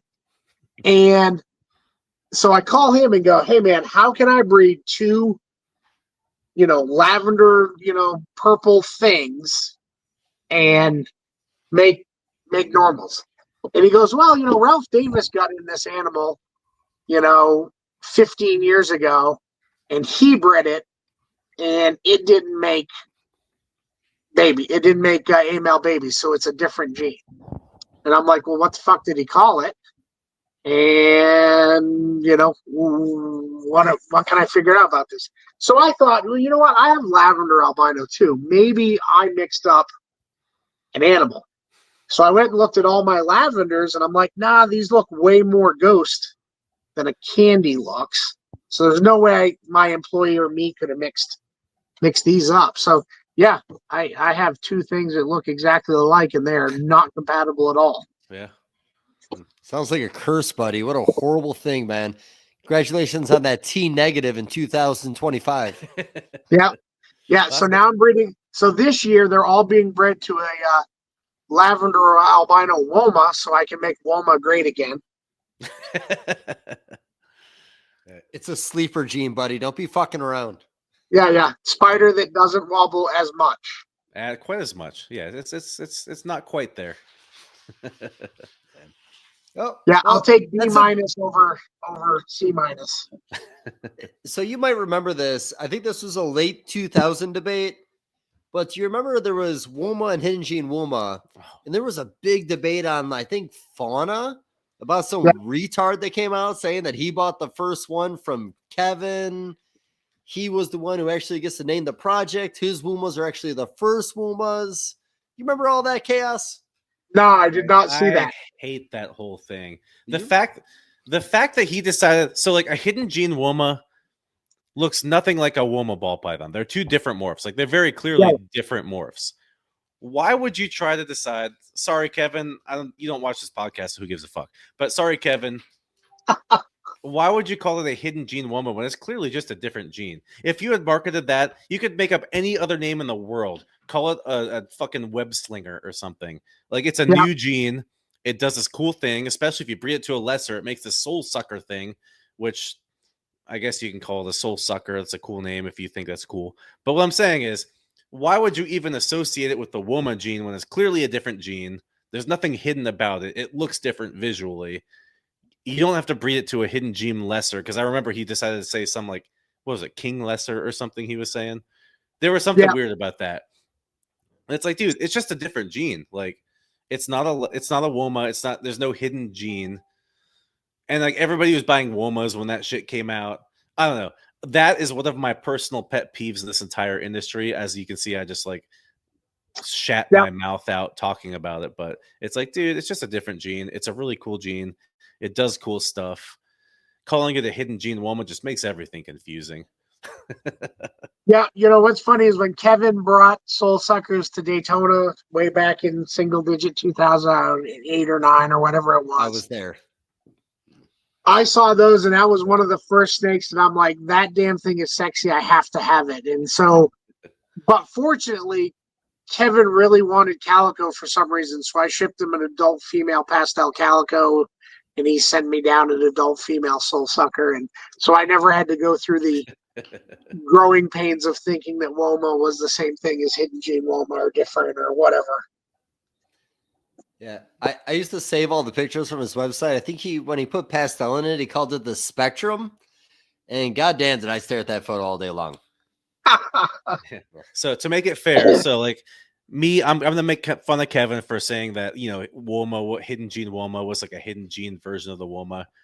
When Ian first brought in the red stripes, he immediately bred them into G stripes. And I was like, oh my God, that made it so much more confusing with every combo he made. So like, it was like the worst thing he could have possibly done. It did make some cool stuff, but it made it way more complicated. So I'm just evening the playing field here. I'm not talking shit on Kevin. I'm also not talking shit on Ian. They both did some dumb shit back in the day. So yeah. No, when I was at Gourmet, Gourmet had the original desert animals. And during, you know, they had bred them up to make a lot of cool, you know, combos, you know, Enchi desert stuff. And then Desert Ghost started getting big. And so every week on the price list, there was like confusion because people were thinking we were selling 3 and 4 gene deserts, thinking they were, you know, 3 and 4 gene Desert Ghosts for like $75. And so, you know, there was a little bit of time where I managed the auctions and a little bit of customer service. And it was like email after email after email of people thinking we were selling Desert Ghosts combos for nothing. I had to always do no, this is the desert where the female doesn't lay the eggs, just the plain desert. Yeah. Two things about that. First off, desert is the reason why DG took so long to become popular. Because they were so similarly named and they kind of look the same. You know what I mean? So, yeah. Yeah, I mean, I think that definitely it hurt it. Yeah. So you're a genetics guy. I know it's impossible, but not impossible if you're a vet. What do you think a super desert would look like? I don't know. Probably like a super Enchi desert ghost. Yeah. You think it'd be inside out? I mean, we hatched those anyways, so. I mean, my micro scales, you know, when I had them, you know, the first couple of generations, the bellies didn't seal up. Interesting. So micro scale, is it true if you breed a micro scale to scaleless head, you get visuals? Scaleless? I'm not sure. Bob Clark did a pairing a few years ago and he said they were compatible. I'm not going to say they're not. They probably are, but I don't know.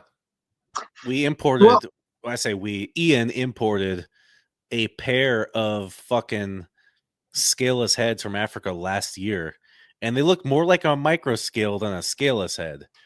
And I sold them, and I specifically said, hey, it's a scaleless head thing. It's probably going to make a ball python with no belly scales, but hey, what if it doesn't? And a dude bought them, and he's happy with them so far. But like, it looked more like a micro scale than a scaleless head. But cool to see they're still popping up over there, I guess. You know. Yeah. Yeah, you know, the micro scale I had, it was imported, you know, with all the babies in the spring. Went to Gourmet. Gourmet got it and put it in the B grade rack. Yep. They sold it to an old employee for $20, as a B grade. That employee kept it, I don't know, 4, 5, 6 months, left Gourmet and went to nursing school and got busy. So he put it up on Fauna. And I was like, hey, Brian, I'm just down the road. I want that snake. And so I bought it from him, I think, I don't know, for $150, I think it was. And then I sat on it for a long time. And then when I finally decided to sell it, I sold one to Amir for $2,000.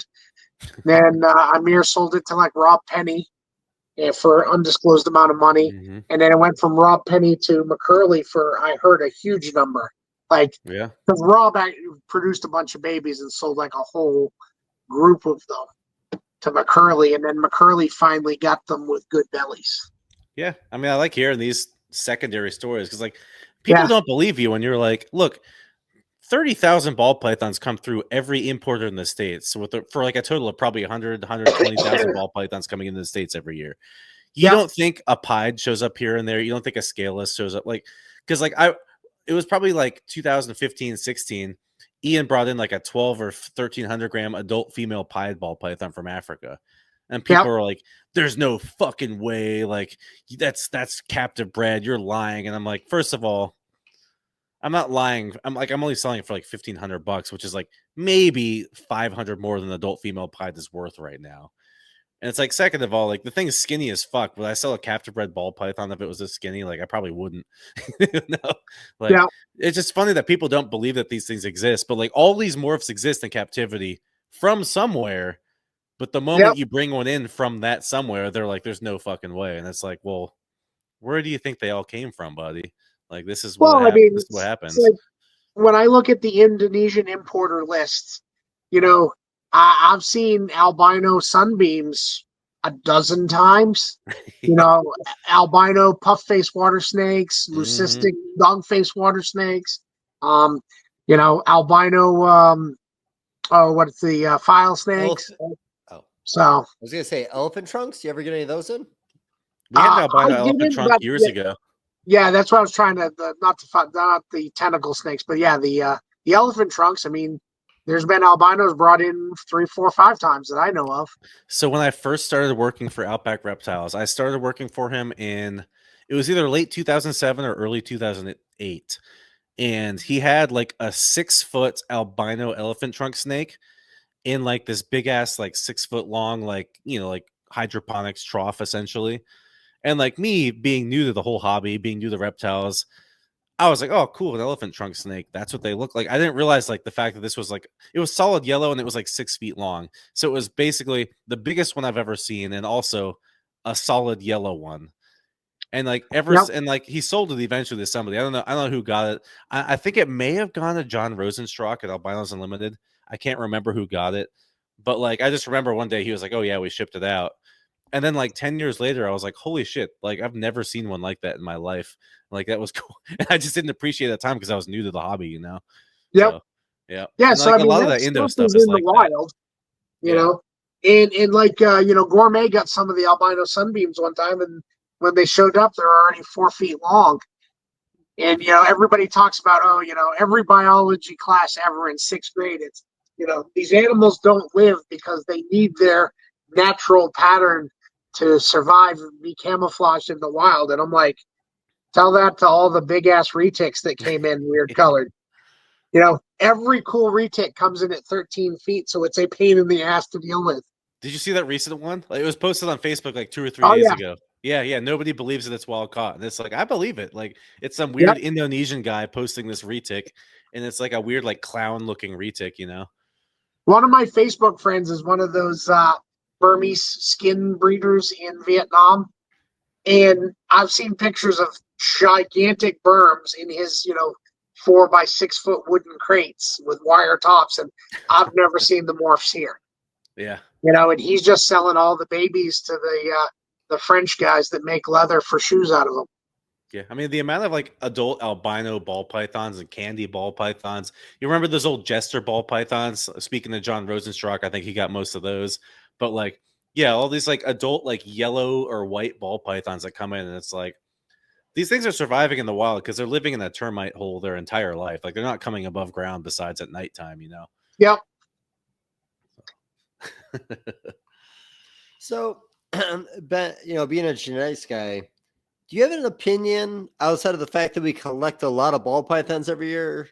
Why there's so many ball python mutations? Well, I think we look at geographic diversity, how widespread the species is, multiple countries, multiple habitats, from jungle forest to sub-Sahara. And then, just how long that species has been around. And, we collect 1 million of them a year as a species for food, food, traditional medicine, leather, and then the pet trade. Everybody wants to blame the pet trade on everything, but for ball pythons, what we take for the pet trade is minuscule of what gets used in Africa for food and leather. Yeah, habitat destruction is way more devastating than anything we could possibly ever do. And like even like them catching them for food, like the people who catch them for food, they know if we catch a weird one, it's going to go for more money. It's not like these guys don't have the internet these days. We have our guys in Africa that they export to Ian, and they export to Mike B, they export to Underground, they export to everybody. Like these guys, most of these guys export to multiple people. They're not only exporting to a single guy. They know, hey, if I find a pied in the wild, or we find this weird ball, they call them specials over there, which really made me upset when some guy decided to call a morph a special, but whatever. But just to make it more confusing. But they know, like, hey, if we find this weird one, it's going to be more money. We're not going to send it to the meat market. But it's just funny seeing like National Geographic posting these articles that are like, yeah, ever since 2001 when the ball python market took off, the populations have plummeted. And it's like, okay, now let's look at the deforestation since 2001 in Ghana. It's a very, very obvious correlation there, where like 90% of the forests in Ghana, Benin, and Togo have been destroyed since 2001 to put up pepper plantations and palm plantations. And they're saying, it's the pet industry. It's not anything to do with that. Yeah, burn the wood, sell it for charcoal, and then put palm oil in. Yep. Because all these, Californian women need their palm oil for everything. Yep. Fair. Well, they did need it. So not so much anymore. Wow, it's a different kind of oil now. Well, they need more palms now because those things burn the fuck down. Yeah, probably imported too. So we've been talking about this a lot lately because it's kind of a hot topic. The possible new documentary with Crutchfield in it. Yeah, well, I mean, I think we're just coming around to the beginning, because the original start of Tiger King was they were at Crutchfield's to do snake stuff, and all of a sudden a van slides up with a baby tiger overheating, and that's when they switched gears and went to tigers first. Yeah, that was they were filming Crutchfield, and I think was it Mario came up with the snow leopard or something? Is that what it was? And they decided to change. Yeah, gears. I don't know who the van was, but Mario would make sense. Yeah. Well, so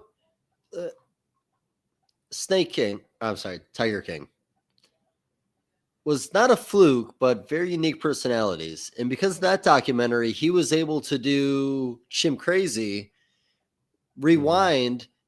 If it wasn't for that truck showing up, would this have been another snake documentary that maybe got on Netflix, maybe a few people watched it, and this guy's career wouldn't be where it is right now? I think a lot more people were interested in it because it was tigers. I think the tiger aspect made it way more insane. Then he moved on to the chimp documentary, and now he's going back to Tom. Because I don't think the chimp documentary got any near nothing near the play that the tigers did. Yeah. Well, you also had the perfect storm of everybody was locked inside during COVID. Then you have these crazy motherfuckers breeding tigers and eating each other's arms, and like a dude fucking shoots himself, and you're like, holy fuck, I have nothing better to do with my life, and this is amazing. And then every episode you didn't think it could get crazier, and then it did. I don't know if it was everybody, but most people that watch Tiger King started at like 9 p.m. and next thing you know, it was 5 a.m. They're like, oh my god, what the fuck did I just watch? Oh But yeah, I also think- avoided watching it for the longest time, and then I watched the entire series in 24 hours. Got to do it. So I don't personally think this is going to be nearly as bad as people like. Look at it. Everybody remember like 6 months ago, everybody's losing their minds because Jay Brewer got a show. Yeah. Have you seen a single episode of that? Nope. No, I haven't. Nope. No. I don't think anybody's going to watch this one either. Like, I get it. It's same thing as like Chimp Crazy. I think it was the perfect time for Tiger King to come out. Chimp Crazy came out. I watched it. It was entertaining, but like it was clearly not the sensation it was. It didn't make everybody lose their minds about people keeping chimpanzees. I don't think this one, because like it was originally going to be about Tom and his farm, shifted into the Tiger King thing because it was way more exciting. I just don't think it's going to be as big of a deal. And I don't think it's going to be a big bad, like, again, everybody's freaking out because Jay Brewer got a show. Nobody watched it. Nobody gave a fuck. Yeah. So I think it's going to be the same thing. I mean, I have seen some crazy characters over the years, at reptile shows or, places I've gone to buy animals or deliver animals but I have never seen a reptile person that level of crazy. Yeah, I mean, we know in the reptile hobby, we deal with some crazy motherfuckers, but Tiger King, that was a very special thing right there. Yeah. I mean, special. No, I almost wish that gentleman came out with the reptile documentary before all this, because I do think that his name will give it street cred in the general public. And I made a comment on a podcast a few times ago where for the longest time when you ran into somebody who didn't know you and you told me the reptiles would bring up Burmese pythons, get into the Ohio River someday. I think now when we run into people in public, if this documentary does well, they're going to bring up that over the Burmese python problem in Florida. Maybe. I mean, I think as the years march down the road, the general populace is less and less familiar with animals of any kind. And so, like, I just recently, 9 months ago, or 6 months ago, I was really desperate for some employees and just washing dishes, just so, against my better judgment, I finally decided to put a Facebook post up of looking for a dishwasher, cleaning animal equipment outside, pays $15 an hour, whatever. And just a little blurb on my local town word of mouth. And like, first everybody, assumed that I was gourmet rodent. And so then I had to say I wasn't. And, but I had people like in the end talking amongst themselves like, oh my God, how can there be a snake farm? They're destroying the Everglades. These things need to be stopped. And then somebody posts a picture, like an aerial photo of my property and like with a red outline, like this is the property. And, Jesus. Then I had a drone show up here and I was like, holy shit, what did I do? Just trying to find a dishwasher. And so there are people that like don't believe there's even farms. And I'm like, well, how do you think Petco gets enough inventory, Petco and PetSmart, to supply 3,000 stores? Yeah. I mean, every time I post a reptile show ad for a guy I know runs reptile shows, I help him promote them, or on Facebook, I post his ads for him or whatever. And every time it's the same, like it's like an old boomer lady. And like I probably should just block her, but it's like she's got like a profile picture of like a chihuahua, trembling 17-year-old chihuahua. Yeah, one eye, half a tail, 3 legs. And every time I post it, sometimes. She's like, how are you selling these reptiles when they're destroying the natural ecosystem in the United States? And I'm like, first of all, this is a reptile show in fucking Maryland. Second of all, like, not a single animal here is invasive anywhere in the United States. Like, there's not even like berms, like whatever the show was, like there wasn't anything that was a problem anywhere in the States. And it was just crazy that like I post an ad for a reptile show and I get random people like this. There's gotta be some kind of like coordinated, like PETA ecosystem of like, hey, if we see reptile ads, we need these people to comment on them and something weird like that. But it's just funny to see these things like, dude, we're selling Yeah. ball pythons and leopard geckos. Like, come on, dude. Yeah, what's funny is I try to talk to people about the frost line in Florida, where around the Tampa, Orlando area, there's a line where we usually don't get frost below, and I'm like, that's where the pythons can stay. But then you have a bad year like we had in 2009, 2010. We have a bad year this year.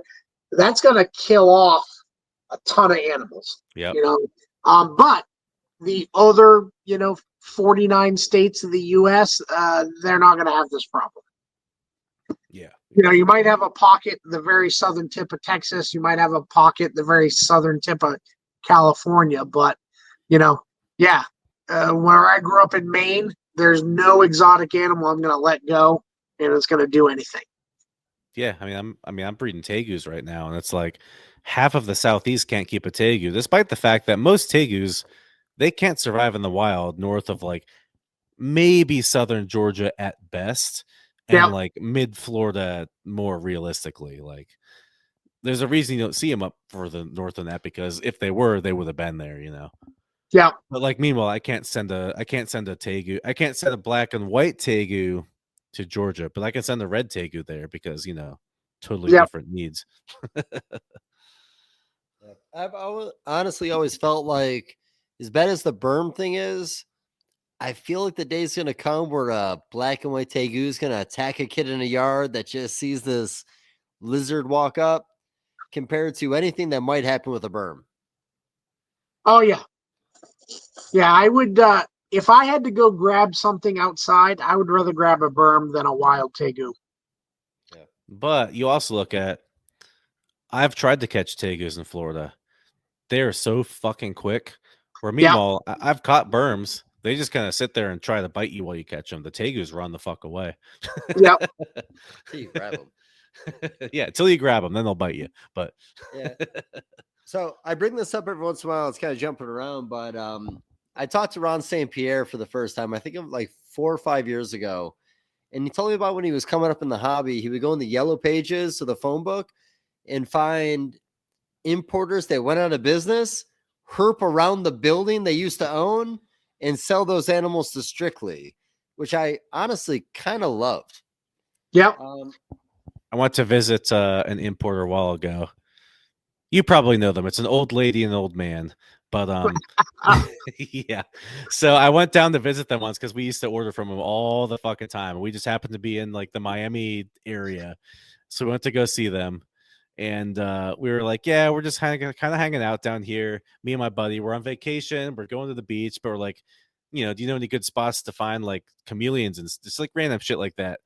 And of course, the old lady, who I'm sure you know, is like, oh, if you go down to the church across the street from here, you might find some veiled chameleons. You know what I mean? So this is like, okay, so clearly a lot of these companies down here, there's stuff all over the place around them.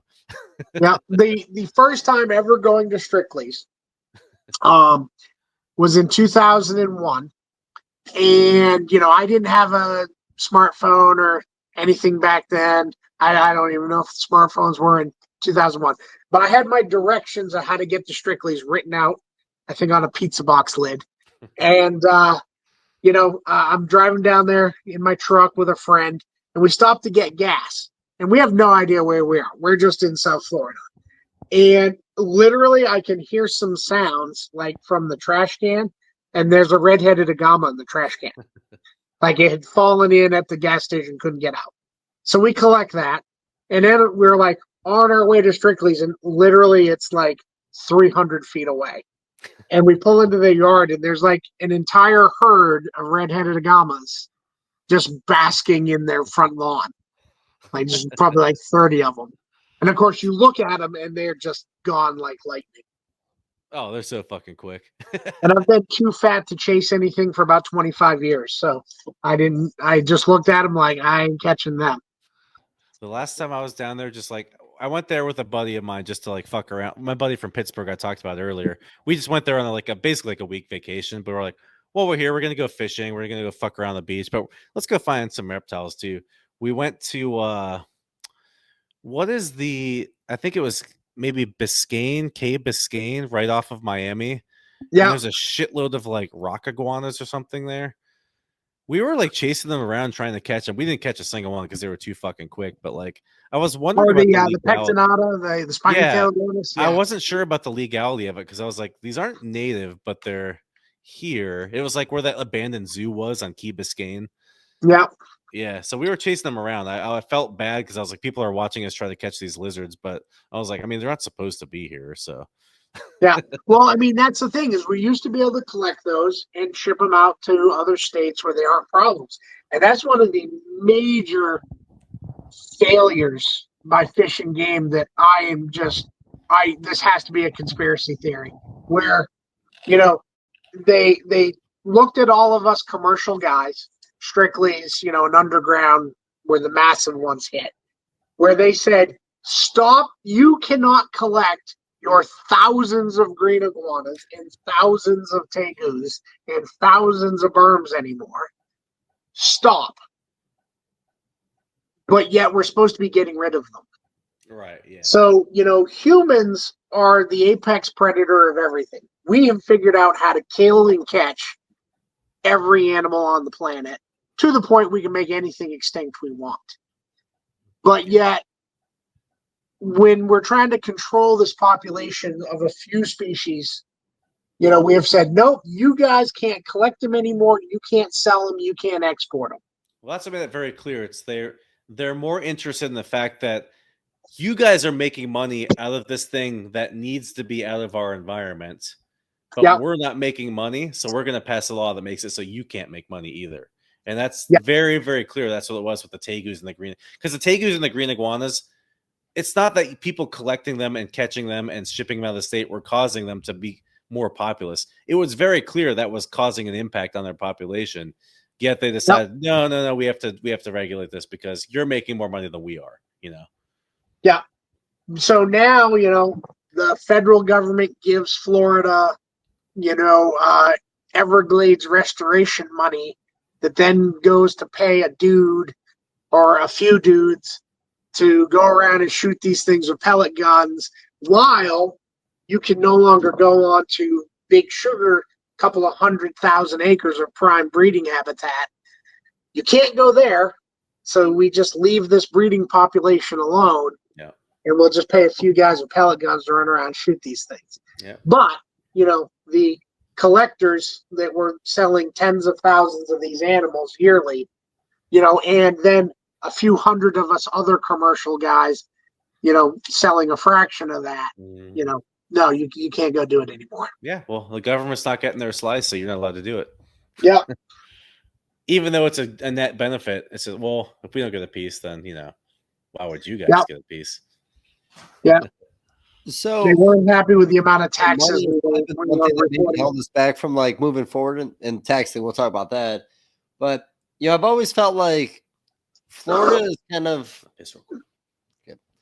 Florida's like that spot where like let's see what Florida can get away with, and then we know what the rest of the United States can get away with. Yeah. Well, what's funny is I was at the Tokyo show. Was it Tokyo? It was either Tokyo or one of the other Japan shows when they finally put the hammer down on berms.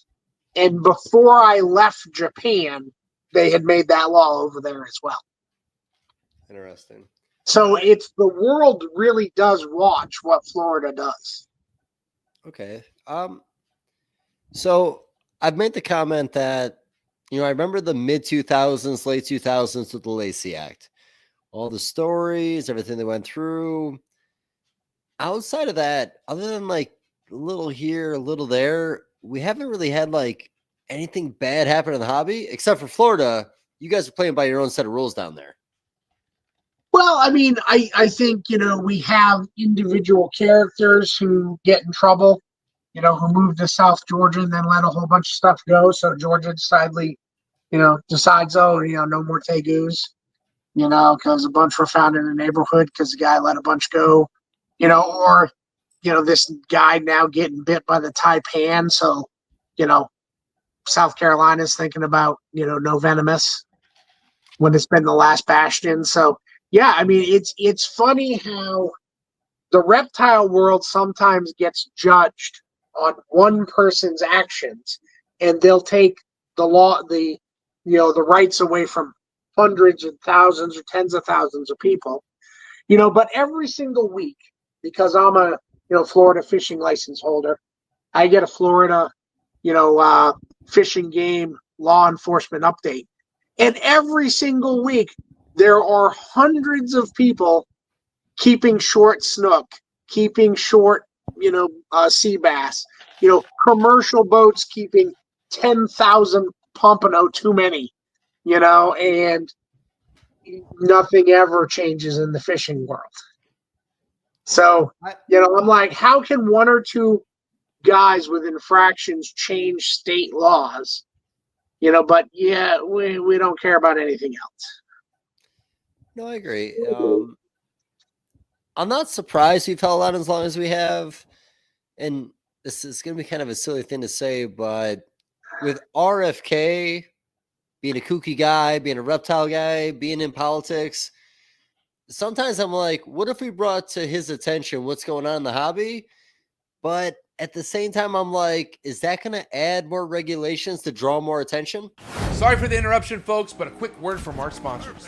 Diversity when it comes to a reptile diet, I feel like is so important. So this is why I'm proud to announce today's sponsor, Blake Exotic Feeders over in Florida. If you want the #1 quail sent to your doorstep and more importantly fed to your reptile, no better company than to go to than Blake Exotic Feeders. Blake can get anywhere from day 1 quail all the way up to extra large quail sent to your doorstep. #1 quality in quail, hands down. And I gotta tell you, my reptiles love it just as much. Give me a peace of mind to know that these quail are grown on his property and it's not bought third party. Head over to his website, Blake Exotic Animal Ranch, to place your order, or you could just hit him up directly on Instagram. His name's Blake, real nice guy.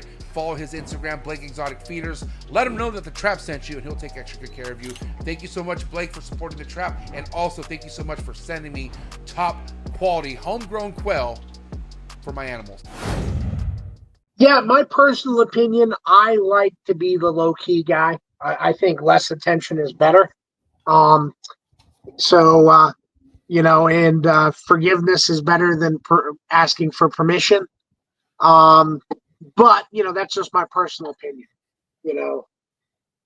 I think, too, with us being such a cottage industry, hobby industry, and of course, a lot of hobby guys, they're just doing it out of their bedroom, aren't really involved in local politics, nor are they paying, taxes, at what they're supposed to be. We look like a much smaller industry. And realistically, how governments pay attention to things is how much money they're making, just like we just said. So if everybody was reporting their taxes and we looked like a much bigger industry than we were, maybe we would have more footing to fight them, or say, hey, you change this law, it's gonna make this many dollars a difference in your coffers. But I don't think we could ever get anybody organized. There is some of the bigger, older names in Florida trying to push that we need to be an industry regulated by USDA and not a hobby regulated by Fish and Game. But there's pros and cons to both sides of that argument. Is it the Pet Act that Cold Blooded got? Are they talking about adding to it? Where you're talking about same page?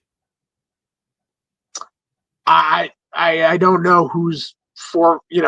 My people that I know pushing that is Eugene's been a little bit, Bob Guerriere, but I don't know the guys outside of Florida. Okay, I could be wrong on that. So Eugene's a name that comes up all the time when it comes to USARK, what's given, people paying attention to what's going on.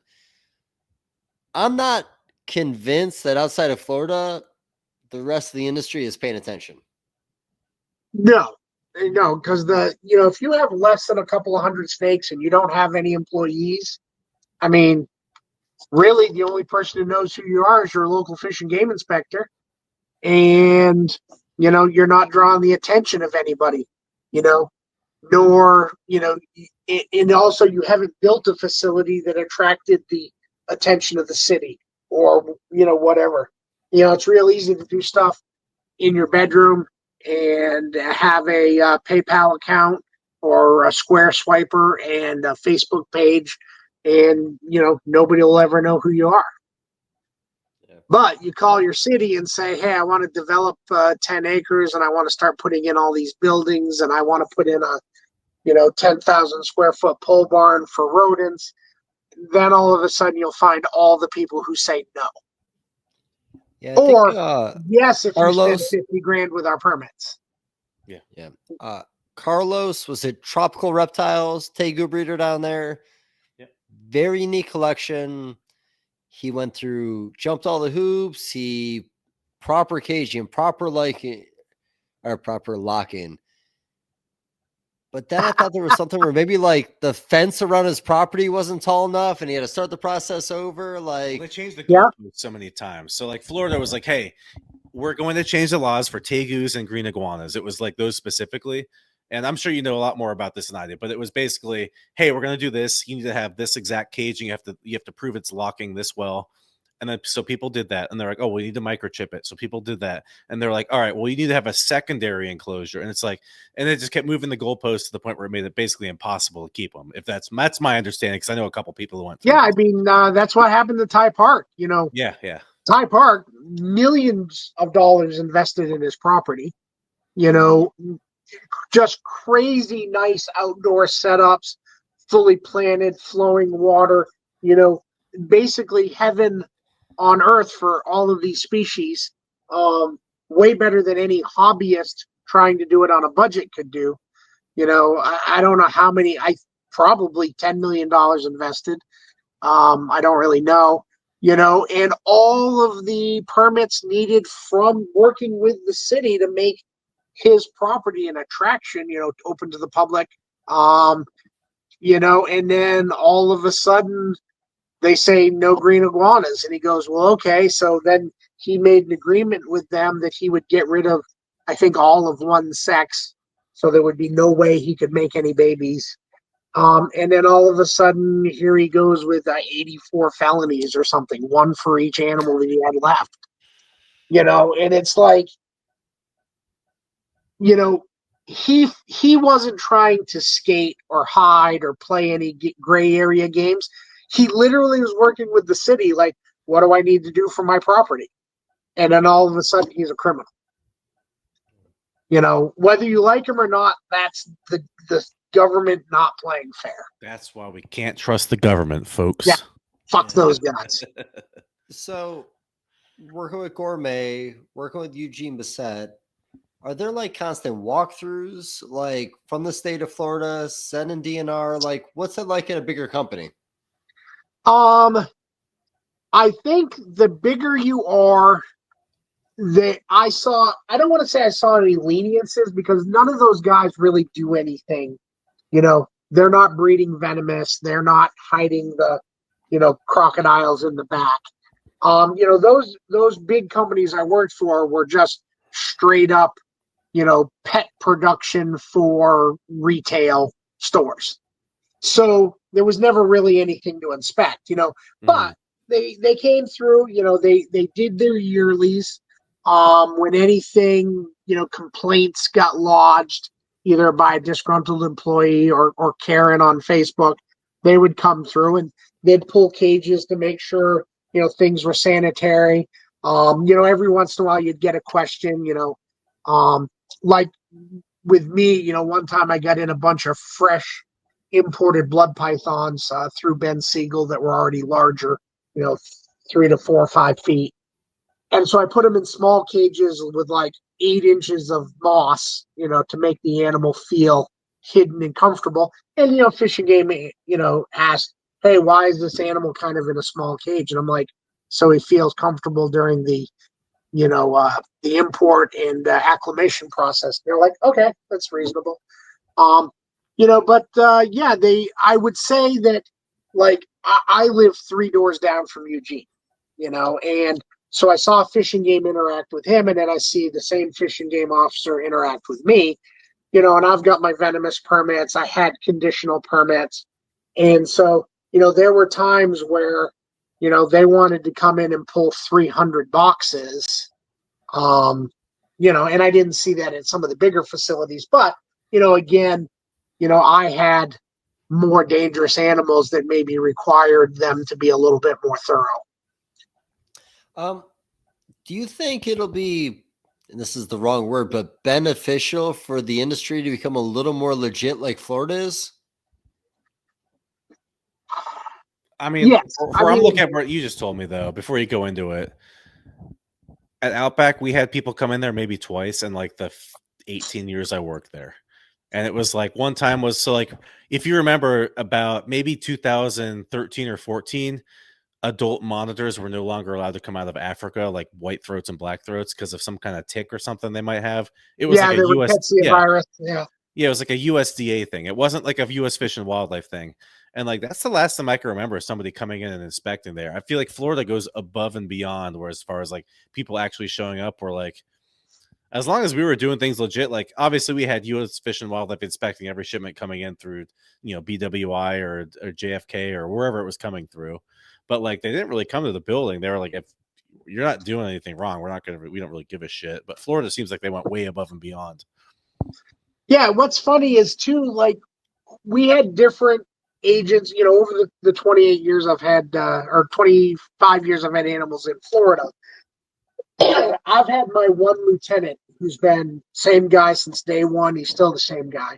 But over the years, they've tried to shift it to people below him in the office, cross-trained guys from other departments. And what's funny is in the beginning, my fish and game agent was an animal guy. He hunted, he fished, he did whatever. And you could talk to him as a person like, hey, this is what I'm doing with my animals, as an industrial farm. And he would take things into consideration, like, why is this animal housed different than that animal? Why is this species housed different than that? And then somewhere along the way, I would say around 2008 or 10, they decided that they were going to have like all this cross training, and they brought a bunch of what we call water dogs, the aquatic police, that basically are just normally out there writing boating tickets, life jacket tickets, drinking while boating. Yeah, the fish cops. They decided they were going to bring them over and cross train them in the reptiles, and they were definitely, roll in with the mirrored sunglasses with the mountains in the background, go yelling, "You will respect my authority." Here's a ticket, here's a ticket, here's a ticket before they got out of their truck. And we're like, what the fuck, guys? And, so there was definitely a different mentality from that. In the beginning, it was agricultural guys. Then we had the water cops, and now we're kind of back to the good old boy hunt and fishing game agent. That when they come into your facility, things that I think about as being important to protect Florida have never ever been brought up. Like, when we get these bags of imports, sometimes they have ticks, and of course the rickettsia tick can infect cattle, and cattle is massively important to the U.S. economy and Florida's as well. That's why the monitors were restricted. Yeah. So like Eugene and Bill wrote these documents up, and they were more like, we call them documents, but they were like handbooks, and they called one NRIP 1 and the other one NRIP 2, and one was the National Reptile Improvement Plan, the other one was the National Rodent Improvement Plan, and they were SOPs and standards of what you should do, and nobody ever cared, and like talking about the imports was, one, imported animals had to be, visually inspected for ticks. Ticks had to be removed and killed. And then like any shipping crates and shipping bags, all that stuff actually had to be burned, within X amount of hours of unpacking the animals, whereas, for years, we just throw everything in the dumpster. So those ticks could be crawling away, or there might be things in the crate that we don't realize, And, we could never get anybody to care that those are just going in the dumpster and then going to our landfill and through our sort facilities, and 37 people are touching them. And I think of that sort of stuff as being way more important than a kid might get bit by a snake. So, Or like I've if always I heard the have an argument of employee like, handling a black throat in monitor, he might get bit. oh, I agree. What'd you say? Well, I was going to talk about like the plant industry in Florida. Like a lot of those potted plants that would come in, I heard had little lizard or gecko eggs in there. And you Yep. talk about all the invasive animals down in Florida, not necessarily because of us, but because of other industries going on. Oh yeah, when everybody wants to say that Burmeses have ruined South Florida, they tell me that while I'm sitting in a yard surrounded by plants that didn't come from here, while being a person that didn't develop, historically in Florida, while I, run over things with my truck by accident. And the Corps of Engineers have changed completely all the water flow of South Florida, and we've put 18 million people. Well, of the 18 million people, only 500,000 are Seminole Indians, so the rest of us shouldn't be here. And I don't know how a berm single-handedly has ruined Florida. And if you want to look at the studies, yeah, berms have eaten a few burrowing owls and things like that, and they might eat a deer now and then, they might eat an alligator now and then, but they're single-handedly saving some of the turtles because they're eating all the raccoons that were eating all the turtles. Well, if I trespass onto one of the hundreds of thousands of acres of sugarcane plantations south of Okeechobee because I want to say catch a Florida king snake, then I'm obviously the reason that those animals are becoming extinct. Yeah. Your comment made about some of the turtles that are benefiting from the fact that these raccoons are being taken out. I think it was in Boca Grande one time, and this gentleman was on the beach, and we just started fucking talking, and he was more on the raccoon side than the Burmese python side. He talks about when he goes to South Florida, he goes to dumpster areas, whatever else, they don't see raccoons anymore, and that's a negative. Yeah, because raccoons are cute and furry and fuzzy, and we anthropomorphize them, and we make a lot of cute memes about trash pandas, and it's their thumbs, buddy. They have thumbs. Yep. I hate raccoons because they eat our food. chickens. Yeah. But I will also say the whole so people shoot raccoons and foxes and coyotes and all that, and they think that's going to solve the problem. The truth is, actually shooting those animals, they have a natural instinctive tendency to reproduce at a much faster rate if they realize their numbers are being persecuted. Yeah, so well, a lot of people try to take them out, and they just breed faster. Yeah, I mean, they're exploiting a resource, and the more of them we kill as adults leaves that resource in abundance. Yeah. So then the generation that does produce can exploit that resource, successfully. It's just like with deer herd management in Maine. My family owns sporting camps, mainly for deer hunting, but for a few other species. And, there's more deer now than there was 100 years ago because of, hunting and management. So, I don't understand, we have looked at all sorts of fisheries around the U.S., all sorts of large mammal for hunting resources, and we manage them. Ducks, we manage tremendously so people can still continue to shoot them. But as we get further down the road with people being less involved with animals in their life, we have this massive Facebook population that thinks we should do nothing, never touch an animal, never work with an animal, and they'll just magically thrive in the wild. Oh yeah, I mean it's completely different between predator populations tend to manage themselves. Herbivore populations, they just explode and let you look at iguanas. Iguanas are fucking everywhere in Florida because they're an herbivore. There's herbs everywhere. They can eat whatever plant they want. It's the predator populations that kind of self-regulate based on the amount of prey that's available. So me shooting a raccoon or me shooting a fox or me shooting a coyote or whatever doesn't necessarily do anything because they're just going to reproduce that much faster now that there's one less animal there. But the herbivore is like the fact that people in Florida are no longer allowed to just remove these animals. They're just going to flourish uncontrollably, essentially, Yeah.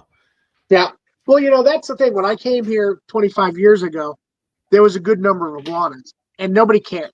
Yeah, they ate all your hibiscus bushes and your fancy, landscaping that you paid a crew of other people that aren't supposed to be here, manage. Other And invasives.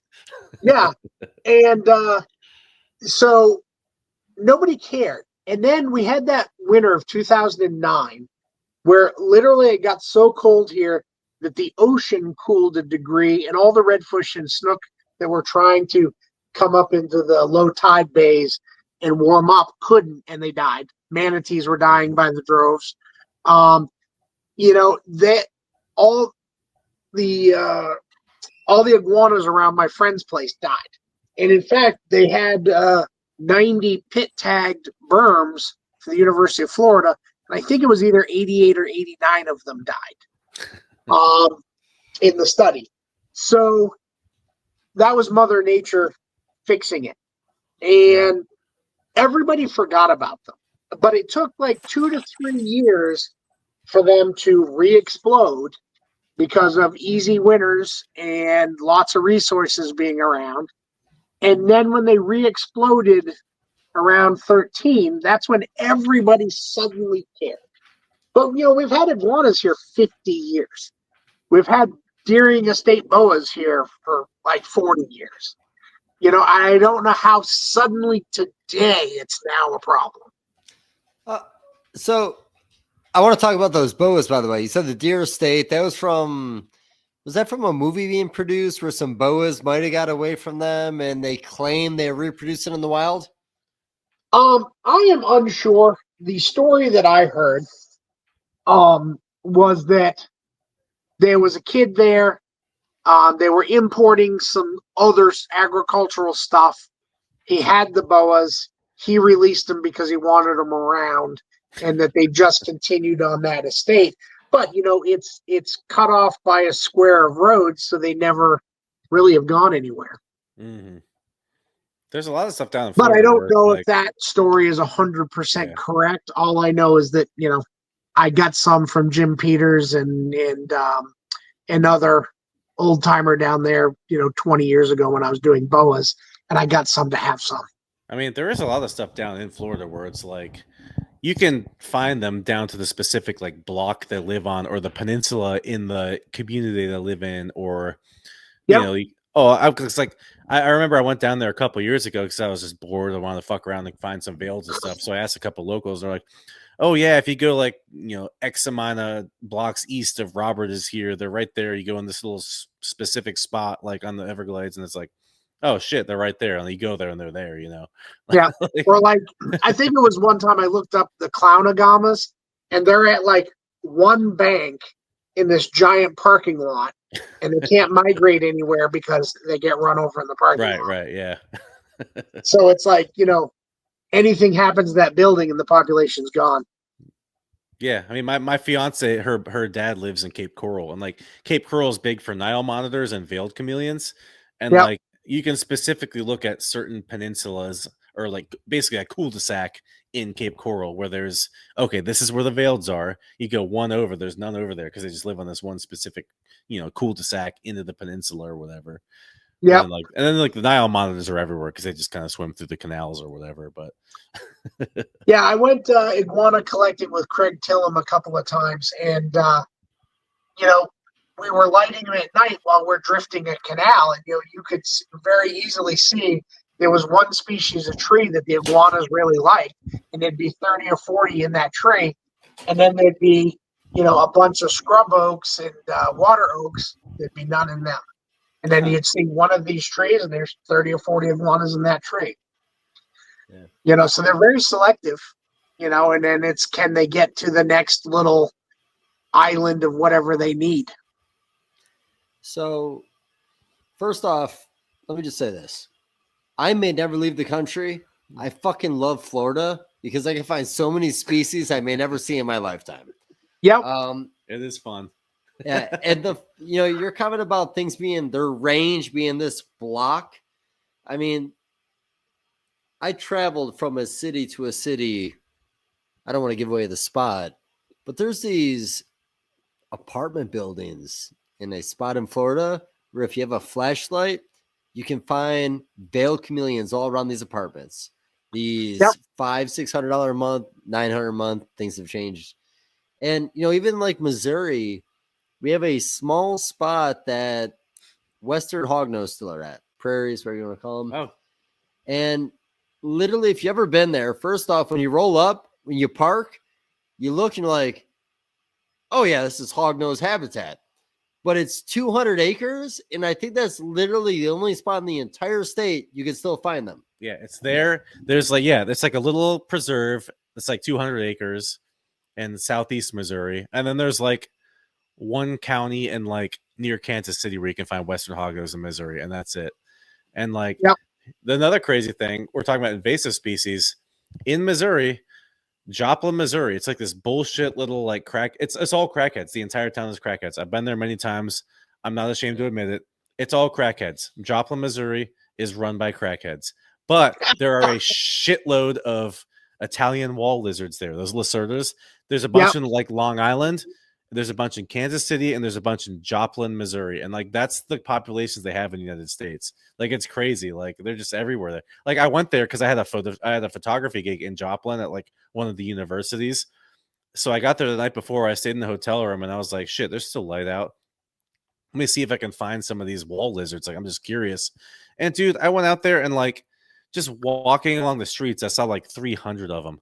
Like they're just everywhere. And it's crazy to think that like the middle of the Midwest, Missouri, United States, there's hundreds of thousands of these like invasive species lizards just like chilling there for no well, reason. they're in Brooklyn, they're in the Bronx, they're in Long Island. That is the most adaptable animal that I know of out of all of them. I caught one. I tried to catch like 100 of them, and I caught one and take a picture of it, and I felt so proud. So one of my friends / part-time employees, every once in a while, he is Italian wall lizard crazy, and he's actually driven all over the U.S. to the different populations to try to catch them. I know who that is because he thinks that like that is just a market waiting to explode. If we could put wall lizards in all 300 or 3,000 mega stores, that would be the number one pet in America. Well, it's funny. So I've talked to him about it. I know exactly who you're talking about. I've talked to him. He was talking about the Joplin, Missouri population. And so I went out there, and literally the last time I was out there was last June or July. A month after I was out there just scouting out the location, seeing how many there were, a new law went through that said it's illegal to possess them in Missouri. Yeah. I was like, what the fuck? Same as Florida. You can't even catch them to move them out of the state. And it seems like it's kind of counterintuitive to the whole issue.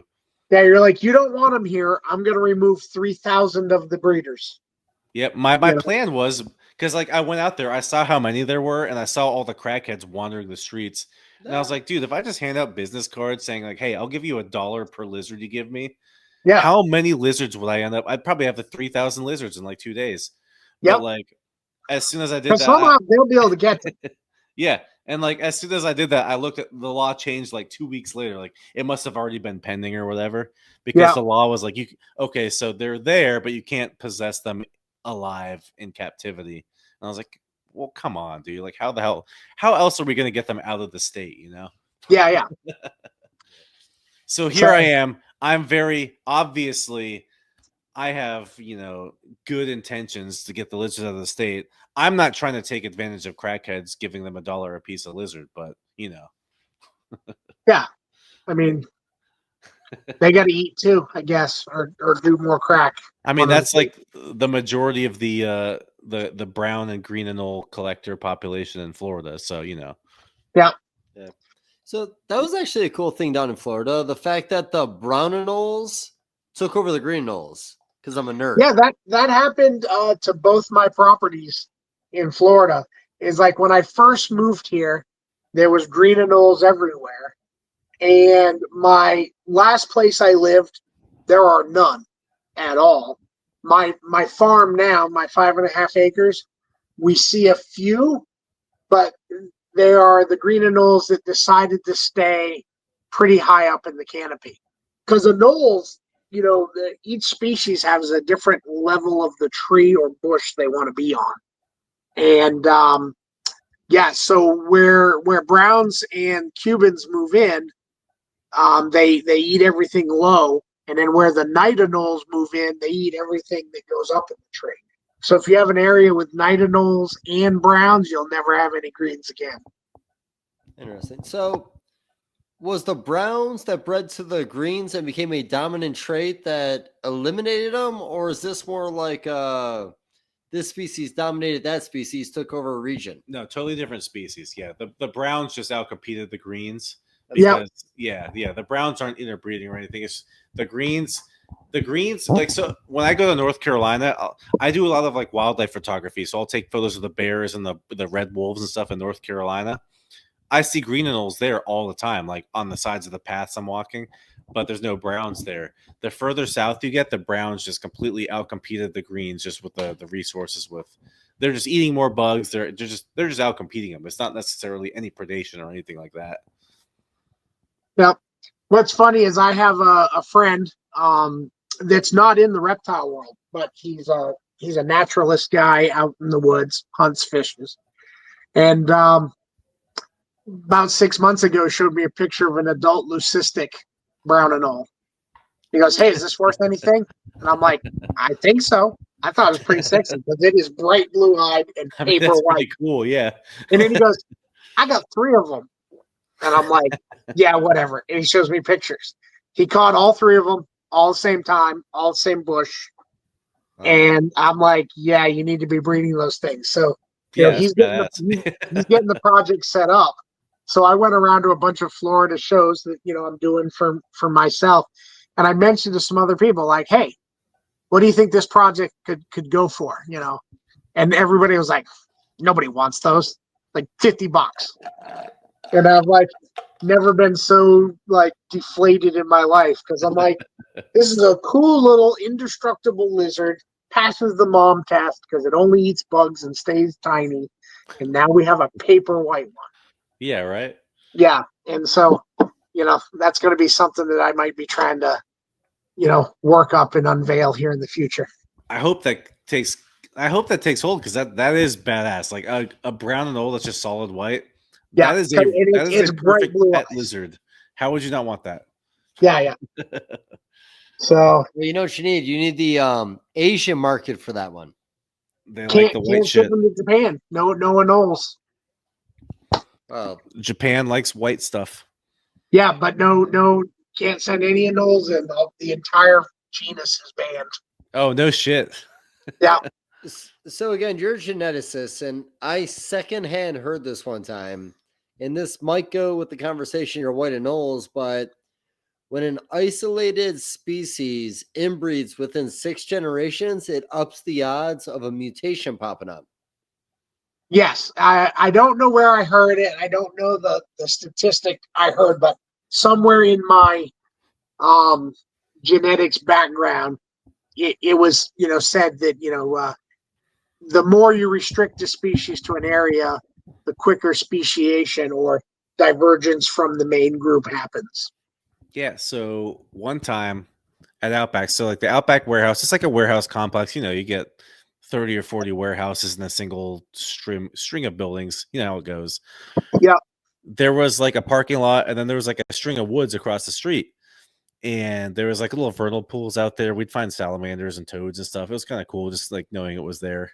And one year we had this torrential fucking rainfall in like the very beginning of spring. And there was like 700,000 baby toads hopping through the parking lot because they all got washed down the hill from this woods. And we were like, okay, so the average albino variation is probably like what, 1 in 10,000, 1 in 100,000. Yeah. There's no fucking way we're not going to find an albino here, right? So, dude, we spent like 3 hours like wandering through the parking lot, like looking through these toads, just trying to. We didn't find one, obviously, but we thought the odds are that there's going to be an albino toad here. Yeah. It was a lot of Yeah. fun. It was a fun little company outing in the rain. Yeah. Well, I mean, I'm pretty interested in some of the toad, mutations. We see a lot of bullfrog ones, but there's been some crazy cane toads caught down here in Florida. White ones with orange heads and orange spots on their heads, and I think one was called Copper Top. So Ben, the name behind this, but the gentleman I want to say in Phoenix that had the greenhouse, he did a lot of bearded dragons. He passed away a couple years ago. Yep. I think it was in Dave Kaufman's Herpers 1 or Herpers 2 video. And I think he had a is it the American toad? He had a pied and maybe an albino. And I think he had an albino and he bred it to normals, and there was melanistics and pieds that came out of that very first. You know what I'm talking about? Nah, I briefly remember something that they were like, how the hell did this happen? But well, but I remember the guy trying to get into the project, trying to grow it. Yeah, okay. And then after he died, there was some split, and I know somebody that got a bunch of his stuff, and there's supposedly a bunch of drama there too. Was he really supposed to drama? There's always drama. Yeah. A Ron St. Pierre story of buying, I don't know if it was the T negative or T positive Cuban nightingale that was wild caught in southern Florida, and he bought it from a guy in a parking lot, and the guy showed up with the animal in a Burger King paper bag. Yep, that seems about right. Yeah, that seems about meth, right? Yeah. Yeah. I kind of love that because I don't know where the rest of the Cuban nightingale morphs came from. Because you got the axanthic, you got a pied, you got an albino, a T negative. I think some went through Barrera, and they were just caught by his store customers and brought him in. Speaking of Barrera, he's had 3 different albino coral snakes dropped off. Yeah. Just so there's a lot to be said for having a retail store. You look at people you look at Fred Kick, he has a retail store in New York. So much weird shit just comes through that store that who the fuck would know? He's had so much stuff come through that it was captive bred animals that just popped out of nowhere. Just because he has a shop that people can come and sell it to, because they just don't know where to sell it to.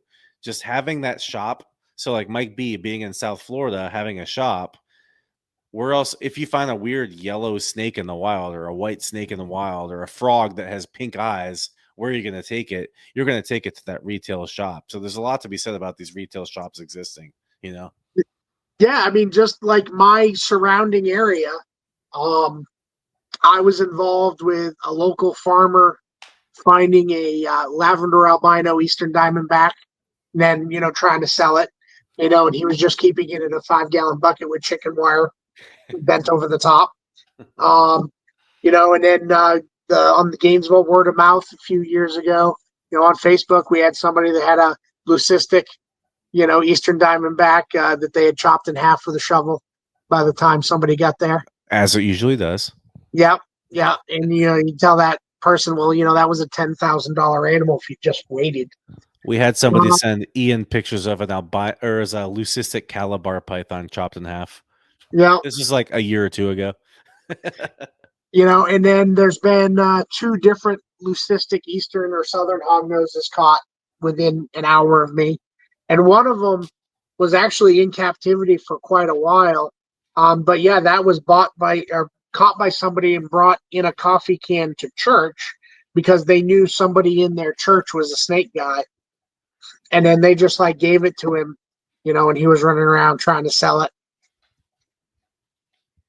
So I've recently said if I do a reptile show, I want to see if they have that Sunday church where you get those crazy guys that play with the venomous snakes. Oh, yeah. Sometimes love to do that. The cane breaks and the copperheads. Yeah. Yeah, I mean, I have a venomous permit, and I really do have a soft spot for cane breaks, but I have never wanted to dance around on Sunday to see if Jesus loves me that much. I mean, I have had a couple that were pretty friendly, and I did handle them. Yeah. I didn't feel the need to post them on Facebook though. No. Yeah. Hey Ben, stop Yeah. being a pussy. Yeah. Well, it's. I was in a fraternity for a long time, and we did a lot of dumb shit. But thankfully, there was not Facebook in those years, and I don't understand why kids, especially, or not even kids, why these weird guys with venomous need to show everything. Well, you've got to pick up your taipan with your bare hands, otherwise you Yeah. don't have testicles, right? Yeah. Well, I mean, it's just like what is the need to show everything I do on Facebook become a thing? Or like, for instance, there was just a little bit of drama with some people that I know. A kid had a baby king cobra and decides he needs to feed it. So he bought some feeder snakes, and he's got a baby corn snake, and he didn't he was trying to get this to introduce it to his baby king cobra. So he videos him cutting the corn snake's head off with scissors and then posts that on Facebook of like what I should do. That seems like a good thing to make people acceptable with your hobby, right? We're like, if you don't know that's a bad idea, do you have the mentality to be acclimating a baby king cobra? So I brought this up recently. I think I was talking to Chris Eden, and we were talking about free handling venomous. What happens when the day comes where that random Joe or that random kid copies what one of these free handlers are doing and gets bit?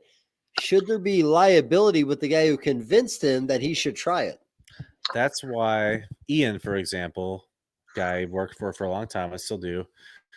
He will import venomous stuff for other venomous dealers, but he's like, I don't want to fucking sell it to people. Like, if you guys want venomous snakes, we're going to legally import them. Here's all the permits. Here's all everything that you need to do, and they're now yours.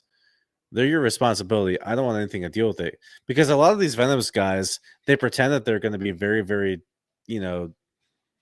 responsible about who they sell to, but they're not. So it's like, dude, Well, we need. That's one of those things we need to police ourselves in. Like, if you're going to sell venomous snakes, don't be a retard. And then there's asking for it accidents, and so that happened to a buddy of mine. A buddy of mine moved to Florida with me. Got hired on at UF the same time I did, and he really decided he wanted to have a venomous permit. So he went, he trained, he put in, back then it was 1,000 hours apprenticeship with a very good handler. Never had any accidents of his own, so very safe. But as soon as he got his permit, he did a West Texas, New Mexico, Arizona trip and caught a whole bunch of Western Diamondbacks, brought them back. And the very first snake he sold to the northern part of the U.S. where they're allowed to have them, sold it to a fireman. Well, fireman's obviously a very responsible person, training, all that sort of stuff. But the fireman unpacking the snake gets bit, loses part of his thumb. Well, now not only does the guy have a disfigured hand, but now he loses his job and all that sort of stuff. And it really kind of put the fear into my friend that, he was going to get sued or something, because basically the guy's whole life is changed because of trying to unpack a little baby or mid-sized diamondback out of a deli cup. Yeah. And whose fault is that? Is it, my buddies for shipping it to him, or is it the guy, assumes all the responsibility because as an adult he made a purchase, an agreement to purchase an animal that does have responsibilities with it. Yeah. There's a big thing with that. I mean, at Outback, we've had a couple incidences where like people near us.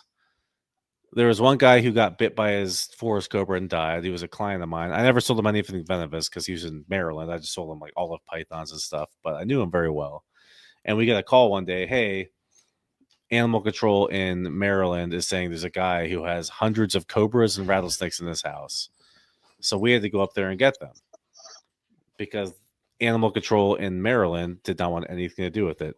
Yeah. So we went up there. We brought a buddy who was, versed in venomous stuff. We got them all out of there, brought them out of the state. But it's like, dude, this dude had like hundreds of cobras and like rattlesnakes and stuff for no reason. Like he just had them. He wasn't breeding them. He just had them as pets. Yep. And it's like, I think people should be allowed to have them if they're able to have them and they have experience. But how do we determine that is the question. So it's like we went up there, we got them all out of there. All the venomous stuff went down to North Carolina or South Carolina or somewhere where venomous is legal. We kept all the non-venomous stuff, and it was like whatever. The animal control just didn't want anything to do with them. They just want them out of there. And like but I've done that like multiple times now, where like some dude just gets killed by something, and then other people have to come in and risk their lives to come and get it. And it's like, I think people should be allowed to have these animals, but on the same side of that, I think people who sell these animals should have some kind of responsibility as opposed to who are they selling them to and whether they should have them or not, Yeah. I am not a pro-government guy in any means. I think the smallest government possible is the best. Right. And as a same big there with fat you, American, I want to be able to do anything I want. But, when I got my venomous permit, I had to do 500 hours of apprenticeship. And then for some reason, 500 hours was credited to me for having an animal-based college degree. I don't know how learning about lab animals in dairy cows translates, but, I've gone 25 years without a bite. And I had the biggest and the baddest. I've had king cobras. I've had black mambas. I've had all sorts of cobras. I trained at a venomous facility with all that stuff and never had any accidents there myself. Although I did see my trainer on day 3 get bit by a West African green mamba. So that gives you another level of respect when you go through a wet bite on one of those and seeing what happens to somebody. Now, he walked away and is fine, still milking today. It's a very different game when you're having to grab these things by the head to milk them.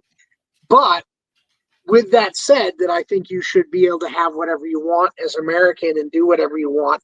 I cringe every time I see a Facebook video of some guy free-handling a baby, trying to tail a baby something, or has a giant canebrake diamondback cross that they lay down on the floor with while they're smoking and lay this thing all over them. Again, that's legitimate accidents may happen, but we should be doing whatever we can to mitigate this. But we look at other animal industries. Like I also grew up on a horse farm, and no mother thinks anything about putting their 10-year-old kid on a 1,200-pound sport horse and letting them run through the field jumping fences. Yeah. Popping your sherry, buddy. Popping your sherry. Yeah. I've had more horse injuries than I ever had reptile industries. Well, so. I want to say one thing, and then I want you to keep on going. But I always bring up the old Vivarium magazines. You get to the last page or one of the last ones and be like, horses kill 132 people a year. Snakes, 0.5. Like, yeah. Yep. Moms will put their, kids up on top of a horse without even thinking about it. But you ask that same mom about somebody owning a monocle cobra, they'll think you're insane. Well, again, talking about factory work leading up to what I'm doing now, OSHA regulations are put in place, lockout, tag out for a good reason. Yeah. I hate government too, but buying a venomous is no different than buying a gun, in my opinion. Yep. Yeah, I have a whole bunch of guns. They sit in the locked gun case, and when I'm away for shows or on vacation, they never get rowdy and accidentally kill anybody by themselves. Again, there's been a whole bunch of people proving that they shouldn't have them. Same thing with cars. I mean, man, we put these 16-year-old kids in cars and say, hey, go down the road at 60 miles an hour and be careful. And it's, where do we draw the line. I mean, I'm not the guy to say, but Yeah, man, if you're doing stupid shit and putting it on Facebook, I think your inspector should be coming to your house and having a talk with you. yeah. I mean, I've had hundreds of venomous reptiles. Like I lived in Pennsylvania. They were, like a lot of states, venomous reptiles are perfectly legal statewide. It's just countywide. When I was in Pennsylvania, I had hundreds of them. I had lots of rattlesnakes. I had monocled cobras. I had a bunch of different tree vipers like the Atheris. I had squams. I had the eyelash viper. Everything. Like I had a bunch of stuff. It's like I thought it was cool or whatever. Yeah. I wasn't even making money on them. I just had a shitload of it. But like, Yep. none of them ever got loose. Yeah, I had no business you know? plan for my first few gaboon vipers. I just saw them at a table at Hamburg. Yeah. $55 a piece. They used a guy to be had so bought cheap. a guy had a bunch of them, and he was afraid of them. He was a vendor that just imported them, and they lived in a cup until they sold. So at the end of the show, they were $55, so you could get away from. I've noticed that too with the venomous stuff. The quality, the standard of care seems to be so much lower. Like you look at like a ball python on the table, and if you can see that the ball python is obviously triangular shaped and emaciated, people would lose their minds. But like you go to a venomous guy's table, and it's a bunch of animals that have clearly been in the same cup full of aspen bedding for like 3 weeks, and they're like triangular shaped, emaciated, and dehydrated, and people just buy them, and it's like there's just there's so fewer people in that side of the industry. It just seems like it could do with a little bit more industry oversight. I don't want government to be overseeing this shit, but I just want people to be like, look, that thing's fucked up. Someone should say something, Yeah, I feel the same way. I have seen some gaboons that looked like warmed over death, and they were still on a show table.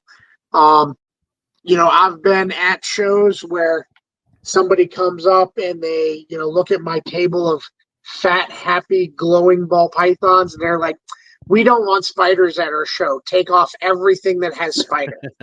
Even though the animals are already well started eating, captive bred, no parasites, and there's judgment. Well, again, everything about this is an opinion or a point of view, but the industry would be better if we were more self-regulated, and I've always looked at it that way. Because again, I don't really want anybody to tell me to do anything, because the reality is I'm not going to do the paperwork on time. I'm not going to get the money on time. I'm going to try to talk my way out of it. I don't know what's going on here. I've been there. Yeah. But I do think that the reality is we are our own worst enemy, and that is the goddamn truth. We got to figure out a way to, again, what did I say before? Self-regulate? One guy doing it wrong on the internet takes away 10,000 people doing it right. Yeah. You know what? If everybody in the industry was more like me and they didn't post their animals, they just got naked every once in a while, sledded, bottle rockets, we'd be Well, if better off. this, if you say, hey, I'm going to post this quote unquote captive bred pygmy rattlesnake from North Carolina, everybody knows it's not captive bred. Don't post it. You're going to get in trouble. And people don't do that because people know they're going to get in trouble, whether it's within their own peers or within the actual legal community. I think if there was a lot more people who were just like, hey, I'm not going to do this stupid shit with venomous shit because people in my own community are going to give me problems.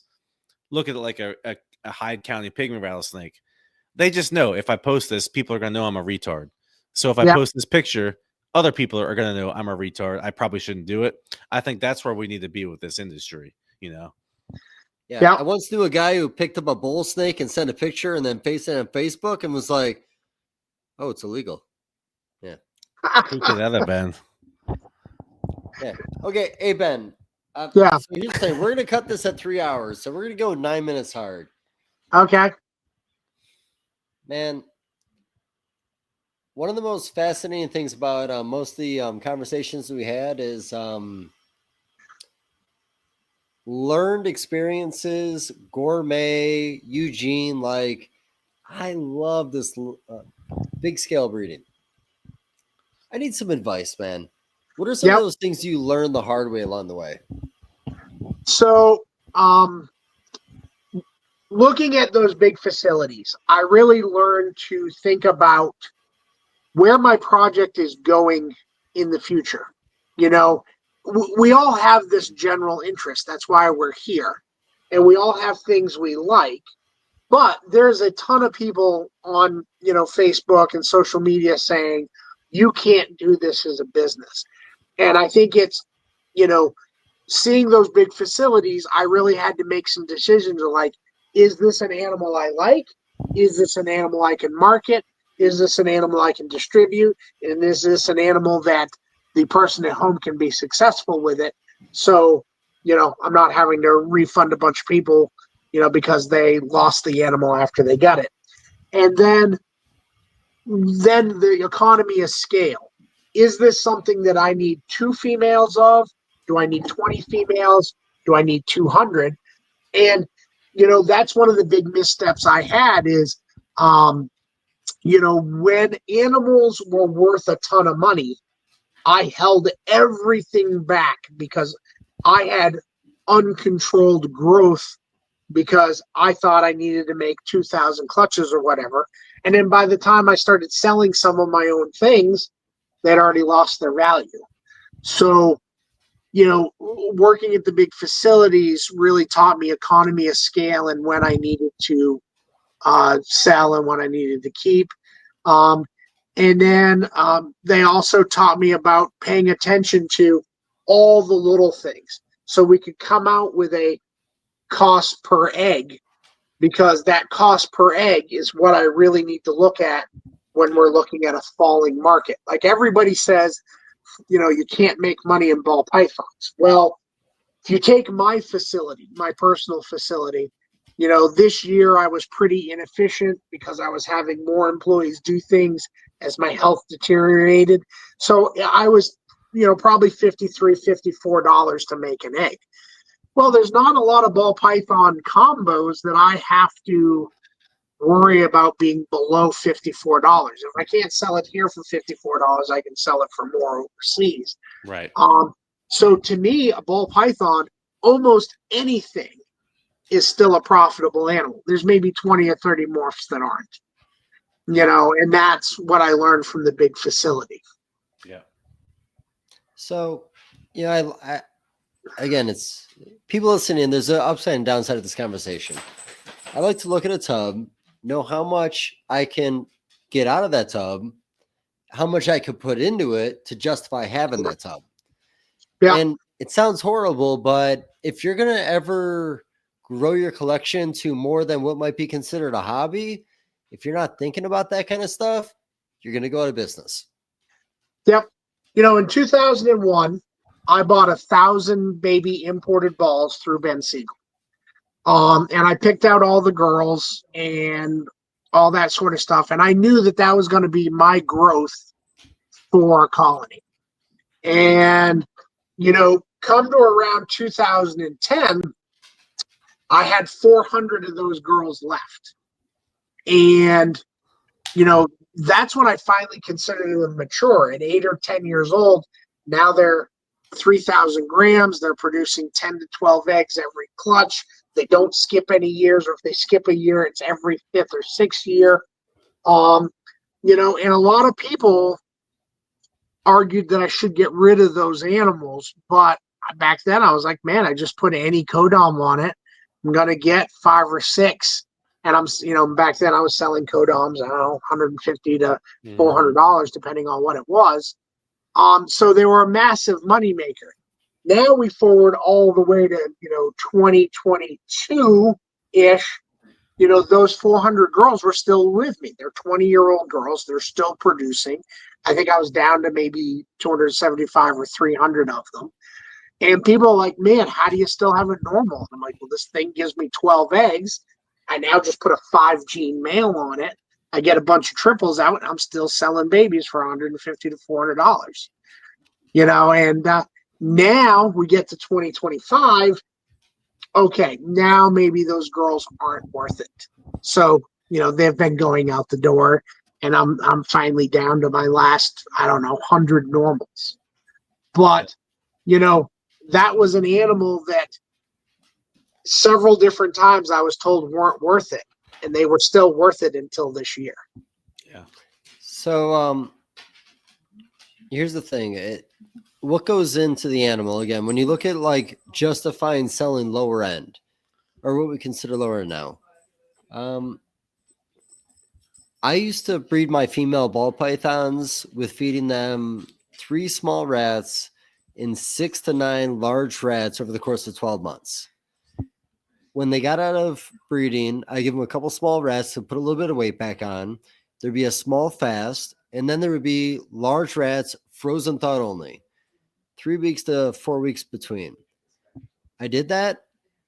I was buying those large rats for $1 a piece because nobody wanted large rats. And the small rats I was producing in-house for under $1 a year. So other than the labor that went into changing out the waters, keeping the substrate clean, so on and so forth, I had $1 amount on that animal. So Yep. even chasing those low-end co-dominants, if you're managing things properly, you can still justify making bumblebees at $120 a piece all day long if what goes into what you're doing doesn't exceed what you can get out of it. Yeah. And I mean, it's the rodents. It's, I even figure in electricity of the buildings, disposable cups, your bedding, my employee time, how many eggs we're making, over the year. And, at the end of the year, I can figure out pretty close what I have into per egg made, and I differentiate between my colubrid building, my ball python buildings, my, other things I breed like sailfins and tortoises. And, the cost versus effort, colubrids are definitely lower, but ball pythons are still very efficient. I mean, compared that to the money I put in to get black throat eggs out, man, black throat eggs cost me like $1,000 an egg when I finally started making them. That's a passion project there for sure. Yeah, or because I had to build outdoor pens with sally gates and concrete blocks down into the ground to satiate Florida's rules. And well, Ian and I always just talk about like what project is for money and what project is for the soul. You got to do a couple things for the soul, and you got to do some money. You got to do some project for money. Yeah. Yeah, and that's why I think the guys that claim they can't make any money, there's too much of the passion, or they don't want to be involved in the industrial side of it. And then they get stuck. Too many animals, too many pets. No, so my collection is changing. The amount of space I have to work in it, even where I could breed my rats right now. And I've got a real hard on for bioactives. I don't know why. It's like an art piece to me. I just want to make more of them. Yeah. There's a balance on what you can do to make a living and what you can do because you simply want to do it because you enjoy it. Yeah. And I think the more eccentric you are, the harder is that to figure out. Yeah. Well, and a lot of these people that make judgments outside looking in on the hobby or even people that are early in the hobby, people that fail don't think about it as a business when they decide it's going to be a business and not a hobby. And that's my opinion. Yeah. Like, my business is changing too. I've got about a year of cancer chemo treatments coming up. So, I'm having to make some decisions and get rid of some projects, mainly because which ones I can sell for cash the quickest. But, I then have to wonder what is going to be left of my business after maybe 2 years of being down. And I can't imagine going back to a laboratory and sitting at a lab bench. I can't imagine going back and trying to sell retail. I can't imagine going to Walmart and being a door greeter, checking receipts. So my plan for my entire life has been animals. I've never had a job that wasn't animal based. But there are people that, they gave up a desk job to do ball pythons. They didn't get the return they wanted, and now they claim it ruined their life because they're totally happy going back to a desk job. So, and I can't imagine it. you're talking about your breakdown to like the value of what you have in front of you and what you know will sell faster. You mentioned that you had to sell your colubrids. Adult colubrids on the market right now are kind of a hot commodity. Yep. But your ball pythons that you still have and are working with, what it'll produce out of that might actually make you more money than what those colubrids were. But those adults are worthless if you put them on the market right now. Yep. Yeah. So, and I've done that before. I've grown up colonies of things and gotten right to about where I was going to produce. And then somebody just offers me crazy money. I did that with a beauty snake collection. I had probably 45. I had blue beauties, albinos, Chinese, albino calicos, from, I can't even remember her name. You just had her on a little bit ago. Amy Zirkle.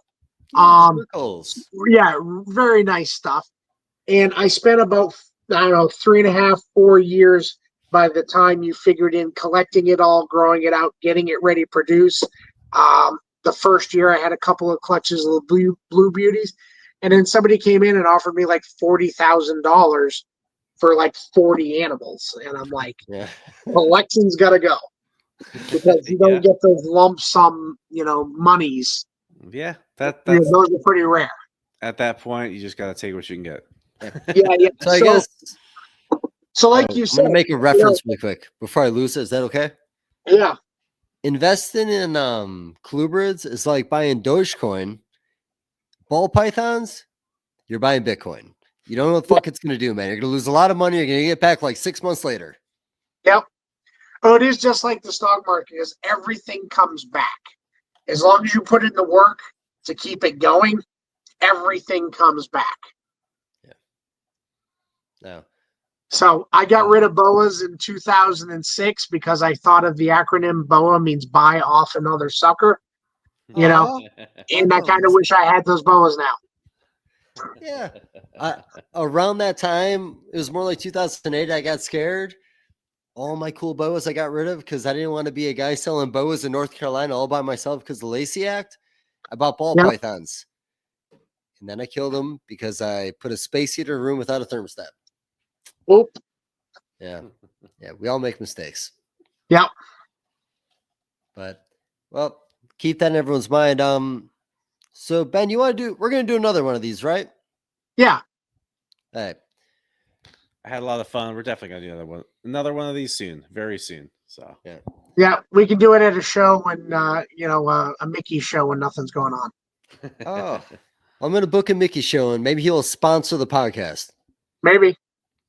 Yeah, fair. Well, honestly, Ben, I appreciate you. We'd spend more time talking, but we didn't feed the girls and they're staring at us for like 15 minutes. It's very uncomfortable.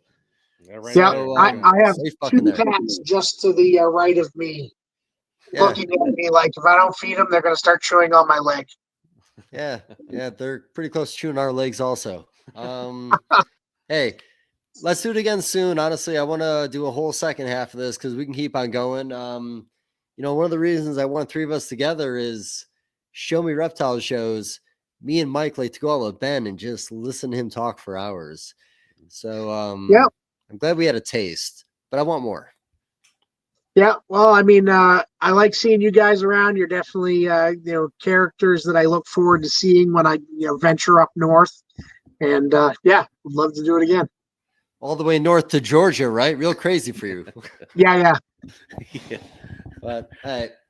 Well, honestly, I appreciate you guys both for doing this. Ben, I do want to do this again. And hey, through your treatment, through everything you got going on, keep in touch. Keep healthy, buddy. Yep. All right, Ben. We'll see you soon, buddy. Yep.